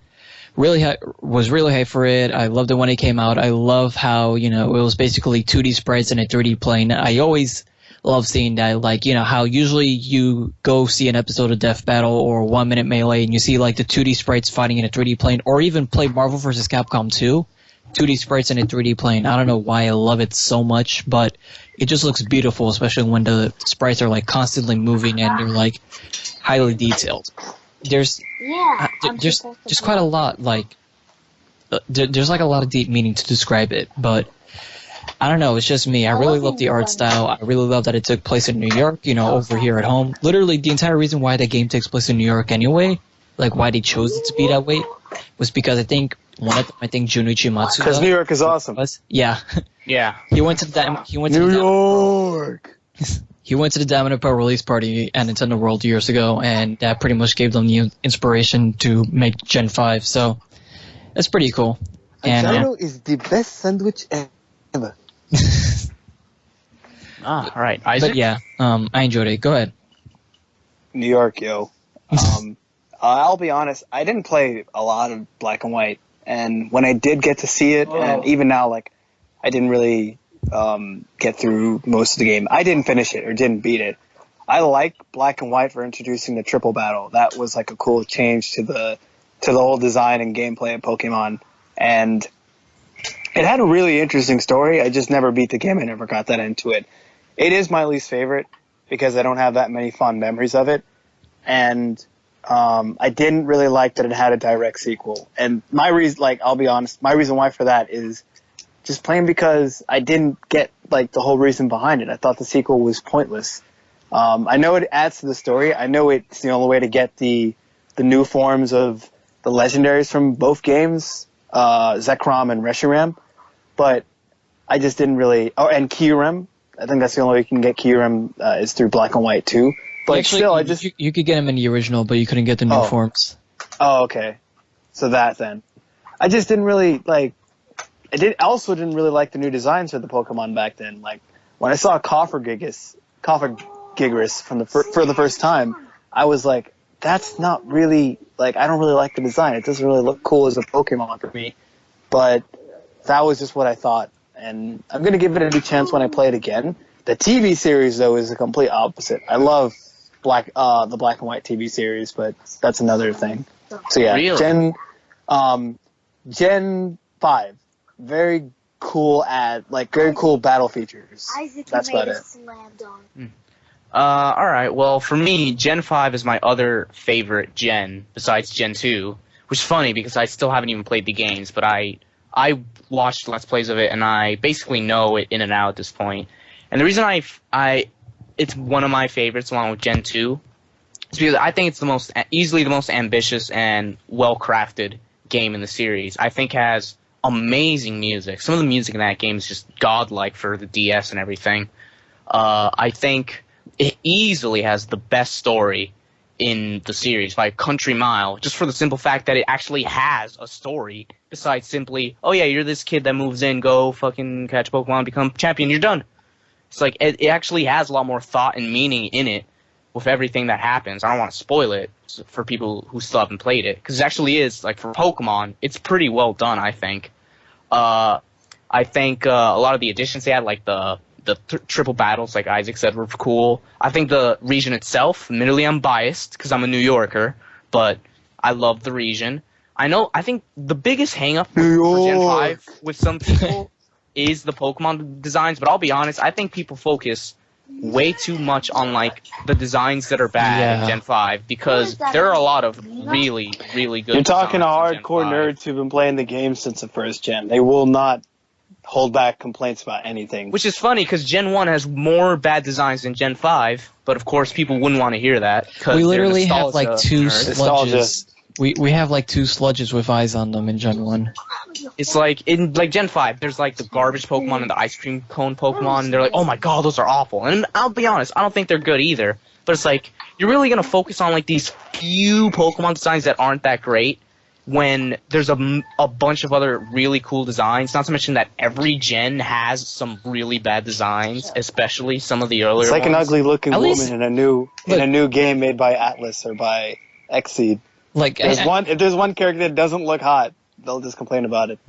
like, look, I know people will attack me for this, but to be honest, the whole thing with like making a garbage bag and an ice cream cone into a Pokemon, that kind of is probably one of the more original ideas I've seen in a while compared to like the Gen 1 Pokemon. Because like Gen 1 Pokemon There's suck. 400 of them. How am I They supposed to make suck. them any unique? It's like, oh man, Gen 5, so uncreative. Yeah, you mean compared to the Gen where they had a Pokemon that was literally just a Pokeball? And the evolution of it was just it flipped upside down, but with a mouth? Real original. Are you talking about Blew Electro? my mind. Yeah. Or hate Voltorb? that Pokemon. Yeah, Electrode and Voltorb. I don't know I actually like them. what order it is. It's I mean, so like lazy. I like them, but I you like have- Voltorb's design. I like the lazy. designs, but you have to admit, yeah, you know, they really are just a Pokeball with ice on them. It's like, I mean, Gen 5, it's like, it's almost a circle jerk sometimes for the haters with it. It's just like, oh man, these few Pokemon designs are bad, even though everything else, story, music, region, are top notch when it Yeah, comes to the series. I guess I'm biased towards Gen 1's design because when I thought about the whole theme being mutations, I thought like that was cool, seeing a ball with eyes just like come to life. But Nah, I guess I was lazy as hell. I get what you mean. I do like the head Garbage- canons that people come out with where, like, you know, it's like a Pikachu or whatever have you in the power plant. They get electrocuted into a Pokeball, and then it turns into Electrode. Voltorb. Alright, well, this rounds off to the last one, Gen 6. Gen 6. Alright. X and Y. So, I haven't fully completed the game yet, but from what I played of the game, and trust me, I played through most of it. I really love X and Y. It's not my favorite generation by any means, and there's some things that could be, like, you know, added in, some things that could be taken out. But, I really do enjoy the jump to 3D. It looks beautiful, and, you know, it's great to finally be able to play with these guys in a 3D setting. I like the Pokemon and Me feature where you can finally interact with them.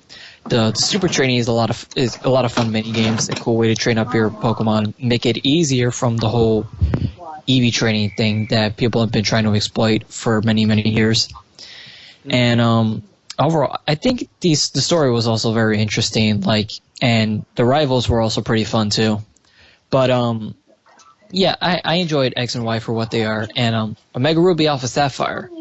I know people say that, you know, they're probably not the best remakes and that they're very slow and boring, but honestly, it's still my bias. You know, it's Hoenn, it's my home region, and it's great to finally be back in it after a while. And hearing the remix themes to all of this music I would hear all the time as a kid, it's just beautiful. Like, I feel like a kid again whenever I go into like a new road, and it's just great. Like, there's not really much more I can describe other than the fact that, you know. Like, I'm proud to. Your wire? Your charger? Alright. What the heck? Isaac? Oh, that goes over there. Jesus, Isaac. Yeah? You want your thoughts on Gen 6? Oh, sorry, dude. Are you guys... is it your turn? No, it's I your finished turn. up. Yeah, Oh, we okay. already finished. Gotcha. My bad. I agree, dude. Hearing the music from the routes, riding the bike and the roller skates, that was really cool. They were very based on Flash and not substance, like Henry and Eric mentioned before. And you guys have your points about it. Like, I'm alright with you guys saying that, because it is true. Most of X and Y was all Flash, but that's because a lot of what X and Y introduced was massive. Like, I don't know how people forget that this is the game that brought 3D We can into move Pokemon. diagonally. This is the game that Diagonally. This is the game that also brought the player search system so that you can wonder trade wherever and whenever. You can Nuzlocke really easily now. You can do so much more. Now, like, it has its issues too. Like the fact that the biggest issue is that there are only about 70 new Pokemon added to the whole game. But besides that, I think the world is great. I think they really looked at France and, you know, made it into a Pokemon game, because you can really go around in this world and really see the different parts of it, and it's a very immersive world for me. Best world right now is X and Y. That was the coolest region I played in. Alright. Although it's not my favorite, it is a really lovable one, and it's the current Pokemon game that I'm still playing now. Alright. Still waiting for Z. That's not gonna happen. Your turn. But all right, You got to do something with those Zygarde Gen forms. 6. I forgot to mention Gen 4. One of my favorite Pokemons of all time actually is Empoleon from Gen 4. If there's one really positive thing I can say about Gen 4 is that it has Empoleon, who's amazing. I think that's like the only time I got a water starter. The starters were great in Diamond and Pearl. Not enough Torterra. Well, I didn't think so. I just thought the Empoleon was a really cool Pokemon. But Gen 6, it's one of my least favorites again. Like I said, Gen 6, 4, and 1 are like the ones that are at the bottom for me. I'd say I like Gen 6. Well, here's the thing with Gen 6 for me. I think the region itself is awesome. I love the whole France motif and everything, and it really recreates it really well. I even like a lot of the new Pokemon designs, especially the starters. I actually do like the starters, like Chespin and, Greninja, obviously. I think the bottom line with Gen 6, and the reason why it's just not one of my favorites, and I don't think of it that fondly at all, is just that it's just boring for me to play. Like, I played through it once, and I never beat it. Then I went back and restarted, and it's like, alright, I'm gonna try and beat it this time, and I didn't beat it again. Like, I just can't find it in myself to finish it. It's just really dull for me. It's a snooze fest whenever I try it. I don't even know what it is, because it's not slow like Gen 4. I don't think it is. It's just really, I guess it's because it's too easy. I guess you could say that's the reason. Eric, you gotta understand the power that's inside. Alright, chill. But, I mean, and the other things that you guys said, like the jump to 3D, and like the player search system, that's all well and good. But if I'm just like not having fun, like just playing the regular game, it's just, I couldn't finish it. And I hear the end game content is like laughable. In that, like it doesn't even come close to comparing to the other gens, which is a bit of a shame. That is true. Yeah, like it's on the lower tier for me. I think I like it more than really, because I like the end game content. Everyone says that the end game content is really lacking, especially compared to the older games. But when it comes for overall, it's Gen 6. I guess quantity over quality. But yeah. It's a lot of flash, no substance. I thought it was really boring. I still put it over Gen 4 and 1, simply because at least it's not slow like Gen 4, and I do overall like it. It's just that the gameplay itself is boring as hell to me. Like the designs, the region, I thought were great. It's boring. Like that's just the main thing to me. And I still haven't played Omega Ruby yet. I want to play it, and I hope that nostalgia will make me finish it, but we'll see. Dude, this game came in with the most content packed in. I get where you're coming from. I just wanted to chime in that I think this is also the one Pokemon game that has the most content packed in. It may not have the most captivating story or the most Pokemon added, but like rounding up all the features of the game and the story and like the minimal amount of Pokemon they added, it still has the most content. I just think after the jump with Gen 5, Gen 5 being as amazing as it was, if you shoot outside Gen 6 the arc, was just kind of super disappointing. If you shoot inside the arc, I loved it. that's 2 points. But yeah, that's our retrospectives of gens with the generations. Yeah. The art gives you 2 points. Went So- a while, Outside of but the arc is I'm 3 glad we points. did it since there is a lot to talk about with it. Inside of it. Yeah, definitely. Okay. So I guess with that out of the way, I guess only 2 last questions remain. So first of all, favorite Pokemon of all time. It's Pikachu! I mean, I guess if you want to have 3 at least, People will actually say Pikachu. Like 300 people will all say Pikachu is my favorite. No, Pokemon is my favorite Pikachu. Yeah. You're one of those guys. I'll say that I think my favorite, honestly, is Empoleon. I don't know, I just love his design. Like, he looks like an emperor. And that's just really cool to me. Which is weird, because he's coming from one of my least favorite gens, but yeah. Piplup was It's a sign. the best. You need to beat Spore and rethink your life, Eric. Alright, no. The one Pokemon is not going to make me get over how slow the game is and the HM. He says that now. Watch him grow up and be 30 years old, and he's going to be like, Isaac, Gen I'm sorry, I was so Yeah. wrong. Gen 4, dude. Nah, never He's gonna going to ask to convert. But yeah, Empoleon is awesome. I love that design. When it comes to me, again, I love Pikachu, but Eric, I and forgive you for your sin, O's. Alright. Good I point. I love the grass starters. I always pick the grass starter, and my favorite of them is definitely Sceptile. He's the most greatest of the bunch. Yeah. Sceptile is awesome. Yeah. Sceptile is awesome. I love Blaziken the most from Gen 3, though, when it comes to, like, the starters. Oh, sure, yeah. Sceptile should have been a Smash, but hey, I'm glad he's in Pokken. Oh, What is it, when you guys 420? play the games, do you usually pick which starter do you usually pick? Grass, fire, or water? I've always been a grass starter guy. Same. But I guess that's another cool question. Which starter did you pick? You can just go ahead. We gotta Gen wrap this 1. up quickly, guys. Sure Yeah. thing. Okay, my favorite starter is also Ray, like you said, Sceptile. Love them. Yeah. It always changes for me. I think Gen 1 was fire, Gen 2 was fire, Gen 3 was fire, Gen 4 was water, Gen 5 was fire, Oh my God, this Gen thing's on 6 top of was every time. grass. So I love Chespin. Yes. So yeah, I think I'm a fire starter guy for the most part. But yeah.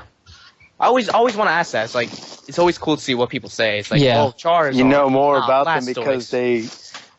because of what starters they pick. Yeah. I also want to say, is there any other like Pokemon games or some other things in the franchise, like the TCG, that you have fond memories of? Like not the main games, but like some of the spin-offs? The spin-offs and I'm starting to play the TCG now, but mostly just the spin-offs and the TV show. Yeah, like besides what I already mentioned, the TCG, I tried getting into it, I couldn't, maybe I will one day in the future, but I do like collecting the card game for the... Now, Eric, you're for the talking about beautiful- those bootleg merchandise that people sell off like tables in the streets. flea markets. That's my Yeah. favorite aspect of the franchise. It can get better than that. Dude, I got bootleg Yu-Gi-Oh cards too, though. Call from uh, Monster. When it comes for me, I never learned how to play the TCG, but I loved collecting the Yeah, cards. I don't the beautiful have them artwork anymore, on them. but like the cards, the artwork on that is so good. Keeping them in your The artwork binder and all that. on these, yeah, I had a binder. You bet your ass I did. Especially the EX cards. The EX cards are amazing. Like the artwork Yeah. on Pokemon and Yu-Gi-Oh cards is just awesome to me. Yeah. When it comes to the show, like I said, I watched it for a long time, and then Diamond and Pearl, they just kind of fizzled out. And I did always enjoy the movies, though. It's like the movies had a really Movies definitely. awesome production value for like a children's anime. Like Yeah. I remember owning the DVD of the Jirachi movie. I thought that one was awesome. I would Definitely. rewatch that one constantly. And when it comes to the spin-offs, I didn't play much of them, but the ones I did play I really liked. I want to give a shout out to Pokemon Mystery Dungeon. Hell yeah. Those games have a great story. It's a lot of fun to play, and it's one of my most fondest memories on the DS, because I played Explorers of Darkness on that, and that game just ate my life away when I was a middle schooler, because that's when it came out. I think it was like 7th grade. And I remember the year ended, my dad bought me a game, and I asked for Explorers of Darkness, and that's just all I played for the longest time. Yeah, I had Red Rescue Team, I had Explorers of Time, I had like the Mystery Dungeon games were great. I had Pokemon Troze, which was a great puzzle game. Yeah. A whole bunch of the spin-off games were really Quit making me really jealous, Ray. good. Yeah, I've always wanted to go back and play Explorers of the Sky, because it's basically like the emerald of that. Well, you're gonna Yeah. say that you also had parties at Chuck E. Cheese for every birthday? No, I did not actually. I thought for a second you were saying like Because Pokemon Mystery Ray's Dungeon coming parties out at here Chuck E. Cheese. Ray's coming out here telling us about every Pokemon game that I didn't have, and then he's gonna top on that. Yeah, and I had birthday cake and pizza every year. All right. Did anyone here ever play the Pokemon Ranger ones? Because that's the only other spin-off that I liked. My brother. I've never had owned that. them, but I played He them had and I like what Ranger I had. Shadows of Almia. I like what I and played. Yeah, I didn't had really the play it, but it was pretty fun for what I Yeah, had. there was the original, and then there was Shadows of Almia, the sequel. And I only played the sequel, but I had fun with the sequel. It was pretty fun. It made good use of the touchscreen and everything. Yeah. Oh yeah, I did. One thing I want to ask, this is the last one, I promise. I've been noticing that they haven't been doing third versions. It's like with Explorers of Time, Darkness, and then Sky later on, which is the definitive version, or like Ruby, Sapphire, and then Emerald is the definitive version. Yeah, like the last third version they've done is Platinum, I believe. Yeah, so I'm wondering, do you guys think they're done with that? And what are your thoughts on that? Because for me personally, I'd be okay if they're just go away with third versions altogether. I'd be okay with... It feels like kind of cheating, where it's just like, I buy Pearl, and I'm like, yay, Pearl, the new Pokemon game. And then it's just like, oh, Platinum comes out like, a year or two later, and it's way better, and has more content. It's just like, oh, great, I feel like I got an incomplete version. Like, that's the feeling I always got. I didn't have that with Emerald, because I bought Emerald from the start. But yeah. I'd be okay with it, honestly. Like, I would, miss seeing third versions come out because, it was always exciting to see, like, the definitive completed versions, like, coming out of like, the two previous versions that people would always fight, like, oh, the red version is better, blue version is better. Oh, but I just got yellow version. It's got everything in it, guys. Like, better, yeah. Yeah. Yellow had better sprites and everything. Yeah, exactly. But, see, because my thing is that, yeah, you make a good point there with the fact that, a year later it comes with, like, everything. Kind of like buying a game with, like, a Game of the Year edition with all the DLC on it, but... Yeah, that's basically what the third versions feel like. But to be honest, I don't think it's as bad as, say, like, Call of Duty or, FIFA. Not to call out those games, but, to be completely honest, like, whenever there's a third version, they at least introduce a lot of new content that, doesn't make it feel like you were ripped off. It just feels a bit like I'm cheated because just like, wow, I basically spent double the amount of money for like almost the same game because there's a lot of new content, but it's still basically the same game. And plus, by the time they come out, you feel ready to just experience the story again by that point. You don't feel like you're, bummed out of it. I think the production value of the games, since they've increased, it's either like not that wise of an investment to make a third entry without working in the next gen. No, not anymore. But like, if you think about it, look how much money they put into X and Y, and the fact, like, not even including the fact that they had to release it globally to make sure everyone around the world that's pretty big for a Japanese in different languages and like access the online features at the same time. I am so glad. That takes so much. Like the value of making a game that global is a lot, and to make a third entry. Now I can understand and see why Z took a while. Like hearing you guys mention, they stopped that. I missed that though. I loved getting, either an expansion to the story or a game where I could trade between, not just trade, but like access more Pokemon or have, deeper, richer features to it. I liked it. I miss it. I can see why it's gone though, but I do hope they bring it back. Yeah, I'm okay with it being gone. And I'm so glad that while we're on the subject that the games are starting to be released worldwide at the same time now. Yeah, that's pretty crazy for a Japanese game to be released the same day around the world. Dude, I'm loving how global you never see that. Because at least now we don't have to wait for them to be translated, and we don't have to suffer through trying to avoid spoilers and everything like that. I like it. Really good, not just for the franchise, but for video games in general, because the fact that something this goes that global, it makes the industry a lot more well known and well respected. To know that gamers get that kind of treatment, you don't really get that with movies, especially with like BS where a movie releases in another country, like Marvel releases in the UK, releases Avengers 2 in the UK before US. Nah, like with Pokemon, you get it globally nowadays. So I'm happy that this is happening in games.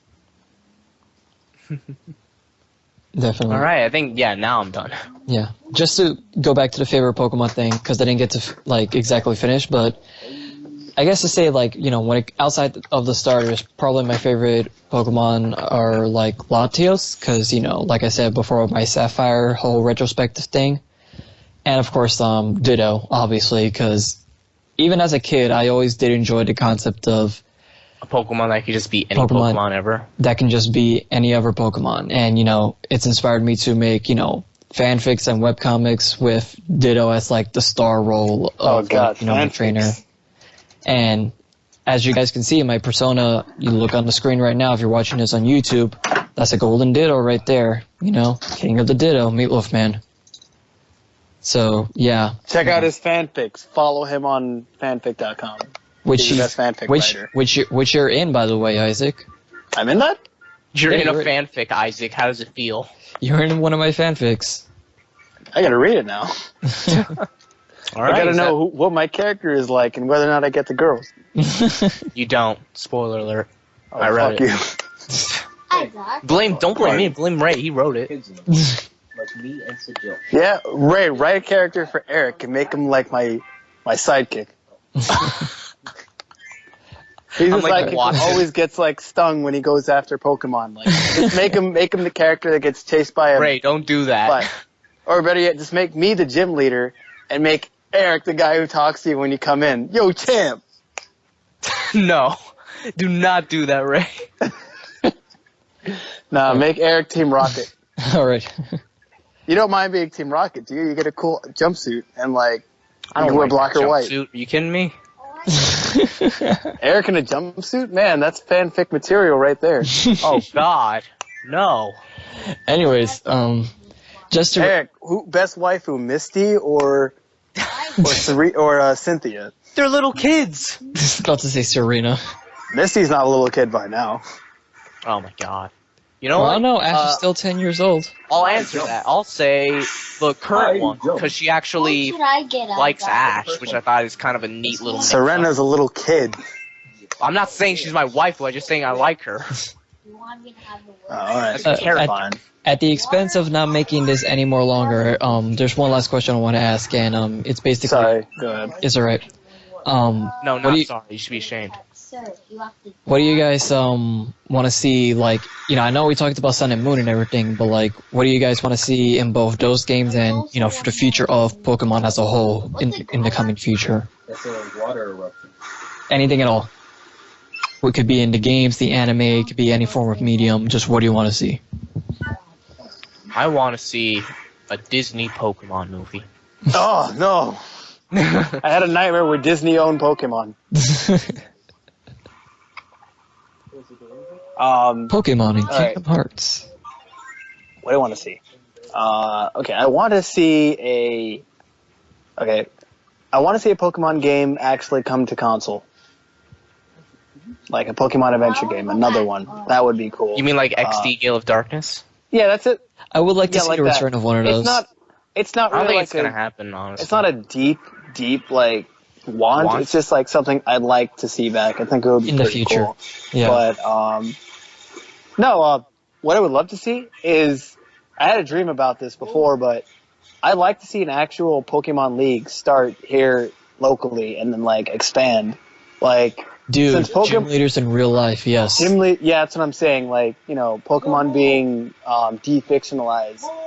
Not to the point where someone starts making mutated animals, but like, you know, it being a lot more local. Because outside of the games, the TCG, and the show, Pokemon is like, it's moving out and it's trying new things, especially with mobile. So it would be cool if it became local and, you know, kids that like were our age when we started playing Pokemon can just pick up the game and walk out to like a gym or somewhere in a local park, and right there's a Pokemon center, like, or gym there with actual people to teach them or like play the game with them. Make it local in a way. It would take a lot of money and a lot of effort, but I think it would be pretty cool to see. It would be cool if we got that with like Pokemon Go at least. Dude, a New York City Elite Four. I'm gonna the day that becomes real, you can bet yourself I'm gonna be one of them.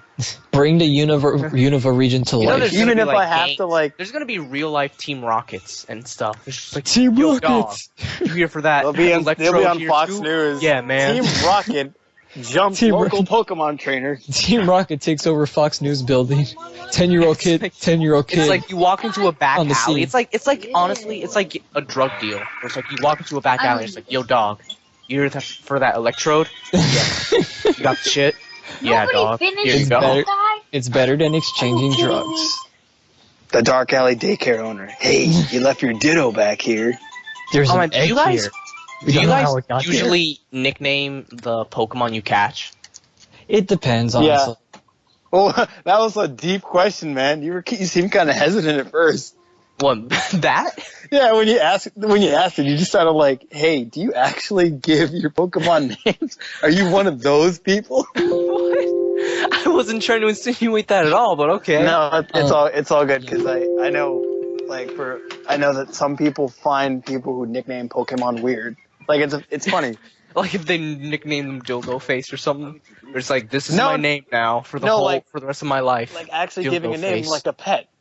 You know, like you name your pet Spot or. I name them every once in a while. Some Pokemon I do give a nickname. Some of them I don't care. I've always given them nicknames if they weren't starters. I usually nickname my starters, like, all the time. Mm-hmm. Alright, I think I guess, is that it? I just want to put in, like, you know, my final 2 cents. So, definitely in the future, it would be interesting to see if they could implement more than 4 Pokemon moves like most of our RPGs do. I know some people argue that it would probably make the game too easy, or it would probably change the meta of the game entirely, but it would be interesting to see, just to try, and if it doesn't work out, then yeah, change it back to 4 moves, but I'd like to see how it turns out. And I want less HMs, and I want the ability to get rid of an HM move on a Pokemon. I hate the fact that you can't get rid of an HM move. Yeah, unless you go to one of those move tutors or whatever, but yeah, you should be able to forget HM moves willingly, and they should actually be useful moves at the same time in battle. Because it does kind of suck when you have to sacrifice 3 of your teams for 3 HM slaves. But yeah. But I'm just hoping that, from here on out, Pokemon 20th anniversary, everything gets more better, gets more futuristic, more realistic. I just can't wait to see where it goes from here, because this is it, guys. It's been 20 years, and wonder 20 more. I wonder. Oh my God, it's been 20 years and 40th anniversary. I haven't picked up my Pokemon from the daycare in 20 years. I can't wait to see that updated Pokerap with all 5 million Pokemon. All 5. Yo, that'll be. Now I'm thinking of 27. I'm thinking of a Togepi sitting with the old man daycare owner from Red, Blue, and Yellow for 20 years. That's 150,000 more to see. To be a Pokemon master is my destiny. Alright. It's your dream, because it's never going to happen. Well, Kojima managed to capture all of the Pokemon, back then. Really? Kojima? Yeah. Metal Gear guy himself. Wow. So, yeah. But, I don't know if he's caught up. Maybe he does catch up every new game, but hey, who knows? But yeah. But anyways, it's been fun. I can't wait to see where things go from here, and looking forward to celebrating the anniversary tomorrow, which actually in real time it's actually today because it was went on so long. Yeah, have fun with that, because I'm not waking up for that. Yeah. Yeah, but anyways, I want to thank you guys for, being here with me. I want to thank Lawrence for coming on, and I want to thank everyone at home for listening in and for, being awesome Poke fans, being awesome subscribers, and here's to another 20 years of awesome Pokemon. So yeah, any final goodbyes, gentlemen? Any final words? Charmander, Char. Team Rocket's blasting off again. Ding. Ding. Wabba wabba. I forgot I linked a pic of Tharja in the chat. Yeah, I saw that. I was like, hey, it's Tharja. I didn't think we'd end off a 20th anniversary Pokemon Retrospective by talking about Tharja. Almost as old. Yeah. Thank you. It was awesome being with you, Ray. Do subscribe to Meatloaf Man and like his podcast. This dude is awesome. Thank you so much, bro. Thanks for joining me, guys, and definitely go check these guys out on Twitter, Facebook, and YouTube as well. Yeah, follow me on Twitter. That's the only social media I'm basically on at this point. Yeah, you should find us on Twitter. Twitters. But yes, thank you all for joining us, ladies and gentlemen, and stay tuned for the next episode of the Meatloaf Blog. And keep calm, Pokemon, and train on. Here's to another 20 years. Thanks for listening, ladies and gentlemen. Peace out. Cool. Peace. Yeah. Bye. Why are you still here? Leave. Go. Get out. We are done. We're done. Nice. We don't love you anymore. Just leave.